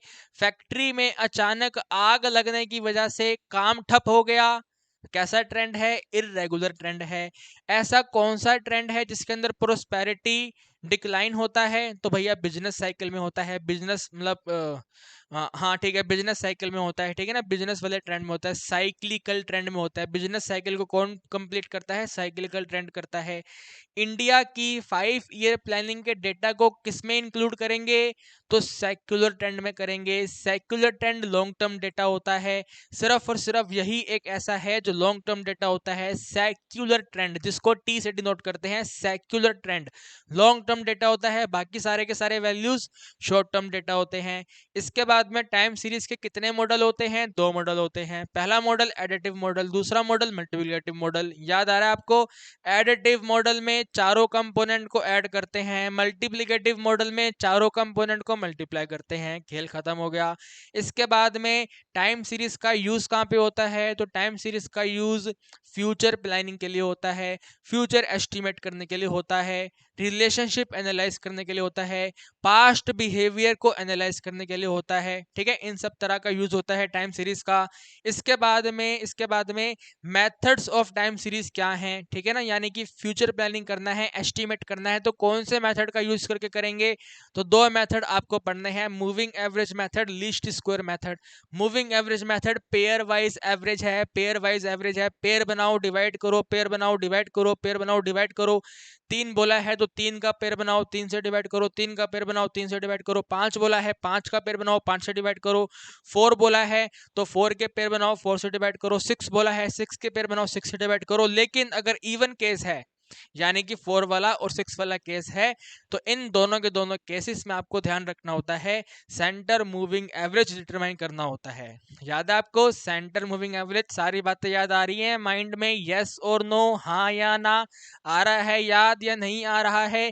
वेरी वेरी गुड, याद आना चाहिए, बहुत बढ़िया बात है। इसके बाद में लीस्ट स्क्वायर की बात करें तो लीस्ट स्क्वायर मेथड में आपको ध्यान रखना है कि भैया जो n है वो इवन है या ओड है। ओड है तो बिल्कुल सरल क्वेश्चन है, अगर ओड है तो बिल्कुल सरल क्वेश्चन है, इवन है तो भी कोई दिक्कत नहीं है। लेकिन जो आप वहां पे y का वैल्यू कैलकुलेट करोगे ना, जहाँ पे x की वैल्यू को कन्वर्ट करते हैं, तो वहां पे 2 से मल्टीप्लाई कर लेना डेटा को आसान बनाने के लिए। याद आ गया आपके पास? अगर इवन का केस है तो डेटा को आसान बनाने के लिए, डेसिमल नोटेशन में ना जाना पड़े, उसको आसान बनाने के लिए 2 से मल्टीप्लाई होता है। इसके बाद में आपको ध्यान रखना है समेशन x 0 है या नहीं है। अगर समेशन x 0 है, शॉर्टकट मेथड लगाएंगे, a का value summation y by n करेंगे, b का value summation x y upon में समेशन x की पावर 2 करेंगे। लेकिन अगर समेशन x 1 नहीं है, मतलब अगर 0 नहीं है, तो शॉर्टकट मेथड अप्लाई नहीं होगा, लॉन्ग रूट से जाना पड़ेगा। और मुझे नहीं लगता कि लॉन्ग रूट मेथड आपके एग्जाम में इस बार आएगा, तो लॉन्ग रूट मेथड की चिंता मत करो, बस n के ऊपर फोकस कर लेना, n का वैल्यू ओड है या n का वैल्यू इवन है, ठीक है ना। कैलकुलेशन को आसान बनाने के लिए 2 से मल्टीप्लाई होगा और कोई दिक्कत वाली बात नहीं है, ठीक है मेरे दोस्तों। तो टाइम सीरीज इतना ही है, बाकी थोड़ा और बेहतरीन लेवल से आपको देखना है तो इस वीडियो के बाद में थ्योरी पोर्शन का वीडियो जा करके आप देख लेना, ठीक है मेरे दोस्तों। नाउ कमिंग टू इन क्या कहते हैं, फाइनेंशियल मैथ्स, मैं इन्फ्रेंशियल बोल रहा था, फाइनेंशियल मैथ्स पे आते हैं। तो फाइनेंशियल मैथ्स पर परपेचुटी, भाई परपेचुटी दो फॉर्मूले हैं, at the end, at the beginning, at the end, at the beginning, at the end, at the beginning, at the end r by i, at the beginning r plus r by i, at the end r by i, at the beginning r by r, r plus r by i. खेल खत्म हो गया। Returns में important formula CAGR का है, बल्कि simple return का भी है। सिंपल रिटर्न में profit upon initial value into 100। Profit क्या होता है, final value minus initial value upon में इनिशियल वैल्यू इनटू 100। खेल खत्म हो गया। इफेक्टिव रिटर्न, नॉमिनल रिटर्न में आपको ध्यान रखना होता है वो n का केस। आपने साल में 4 बार कैलकुलेशन करी, n 4 है। आपने 12 बार कैलकुलेशन करी, n 12 है। आपने सेमी एनुअल 2 बार कैलकुलेशन करी, n वैल्यू 2 है। ध्यान रखना है, ध्यान रखना है, ध्यान रखना है, सेमी एनुअल का कैलकुलेशन हमें खुद सोल्व करना पड़ेगा, यानी कि 1.05 की पावर 2 होगा तो एग्जामिनर आपको वैल्यू गिवन नहीं करेगा। सेमी एनुअल n वैल्यू 2 पर खुद कैलकुलेट करना पड़ेगा।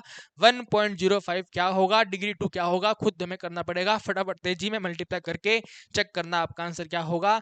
एंड अगर इफेक्टिव रिटर्न की फॉर्मूला की बात करें तो आपका फॉर्मूला होता है, विद इन ब्रैकेट आप नोट करते हैं, 1 में एडिंग करते हैं i, पावर करते हैं n, माइनस करते हैं 1 और टोटल वैल्यू को मल्टीप्लाई कर देते हैं 100 से।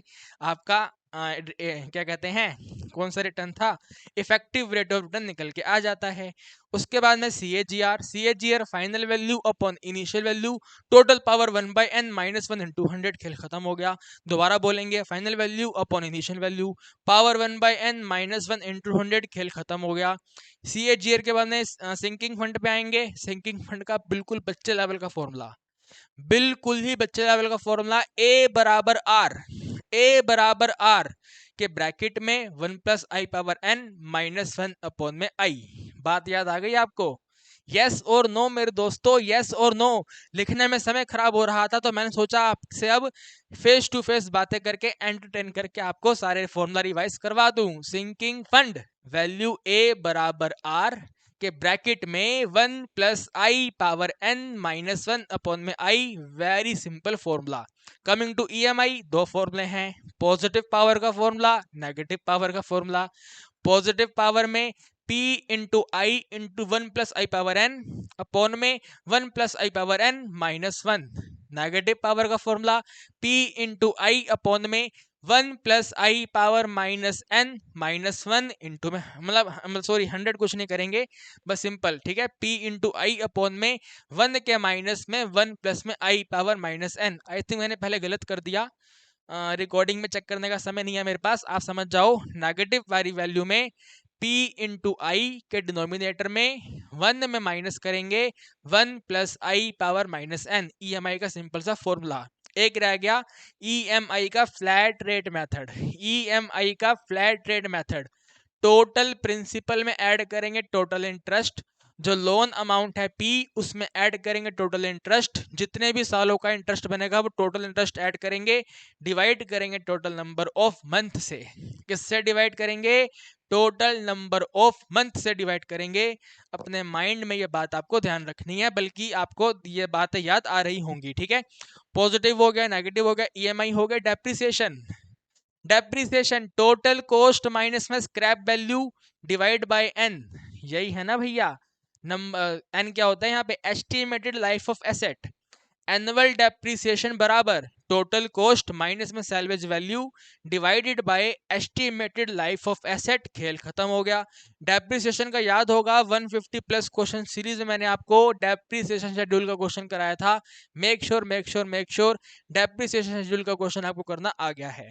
Now coming to LPP। LPP तो फूक मारते उठ जाएगा, ऐसे फूक मारेंगे LPP खत्म, ठीक है। LPP की अगर हम थ्योरी की बात करें, ज्यादा थ्योरी है नहीं इसके अंदर, आपको आइसो प्रॉफिट आइसो कॉस्ट की थ्योरी अपने माइंड में सेट करनी है। आइसो कॉस्ट में जो लाइन ड्रॉ होती है क्या नाम है? आइसो कॉस्ट लाइन नाम है। आइसो प्रॉफिट में जो लाइन ड्रॉ करेंगे क्या नाम है? आइसो प्रॉफिट लाइन नाम है। अगर आपने हमारा थ्योरी पोर्शन का वीडियो देखा है तो जल्दी बताओ, iso profit iso cost lines की मूवमेंट कैसे होती है? बताइए, मैं जरा चेक करूं मोबाइल में, आप लोग आंसर दे रहे हो नहीं दे रहे? फटाफट तेजी में बताओ, मूवमेंट कैसी होती है? राइट, फटाफट तेजी, मूवमेंट कैसी होती है? मूवमेंट कैसी होती है? मूवमेंट कैसी होती है? मूवमेंट कैसी होती है? बताओ। शाबाश भाई, बहुत बढ़िया। पैरेलल मूवमेंट होती है। कैसी मूवमेंट होती है? पैरेलल मूवमेंट होती है। पैरेलल मूवमेंट होती है। इसके बाद में 2 पॉइंट और याद रखने हैं, फिर वीडियो का समाप्त करेंगे। पहला पॉइंट है, आइसो कॉस्ट में आंसर जनरेट कौन से पॉइंट पर होगा? ऐसी लाइन और ऐसे पॉइंट पर होगा जो पॉइंट और लाइन ओरिजिन पॉइंट के क्लोजेस्ट होगा। लास्ट वाला पॉइंट, प्रॉफिट मैक्सिमम के केस में मैक्सिमम प्रॉफिट कौन से पॉइंट पे जनरेट होगा? तो मेरे दोस्तों, ऐसे पॉइंट और ऐसे लाइन पे जनरेट होगा जहां पर जो लाइन और पॉइंट है फारदेस्ट फ्रॉम ओरिजिन होगा। थ्योरी खत्म हो गई है, बिल्कुल खत्म हो गई है, बिल्कुल खत्म हो गई है। उम्मीद करता हूं कि आपको ऑल फॉर्मूला में सभी कंसेप्ट रिवाइज हो गए हैं। अब मैं आपसे इवनिंग में लाइव मुलाकात करने आऊँगा, कुछ आपके डाउट सॉल्व करूँगा और आपको बताऊँगा एग्ज़ाम में आपको क्या क्या गलतियाँ नहीं करनी है। एंड जो मैंने पहले यहाँ पे नोट किया था और जो नोट नहीं किया है, जो मैंने आपको बोल कर बोला है, इन सभी का कंपाइलेशन PDF मैं आपको अपने टेलीग्राम ग्रुप पे देने जा रहा हूँ। तो इस वाले वीडियो को समाप्त करने के बाद में फटाफट टेलीग्राम पे जाओ, ठीक है ना। व्हाट्सएप मेरे को मैसेज मत करना, मेरे पे PDF नहीं है, मैंने टेलीग्राम पे अपलोड कर दी है। तो टेलीग्राम पे जाओ, तुरंत की तुरंत टेलीग्राम पे जा करके PDF को डाउनलोड कर लो, ठीक है। सो दैट आप कल जब सुबह अपना एग्जाम देने जाओ तो वहां पर आप इस वाले PDF को फटाफट रास्ते में ही रिवाइज कर लो, ठीक है मेरे दोस्तों। उम्मीद करता हूँ सभी फॉर्मूला सभी कंसेप्ट आपको समझ आ गया होगा। अगर कोई फॉर्मूला कंसेप्ट मुझसे रह गया है, कमेंट सेक्शन में बता दो। इवनिंग में आऊँगा, सभी बच्चों को मैं कंसेप्ट बता दूंगा। टेंशन नहीं लेनी है, कल हमारा एग्जाम है, मैं भी जानता हूँ, आप भी जानते हैं। बिल्कुल टेंशन फ्री होकर एग्जाम देने जाएंगे और धूम मचा के आएंगे, ठीक है मेरे दोस्तों, धूम मचा के आएंगे। आज की वीडियो में इतना ही, मुलाकात करेंगे आपसे शाम को लाइव क्लास में।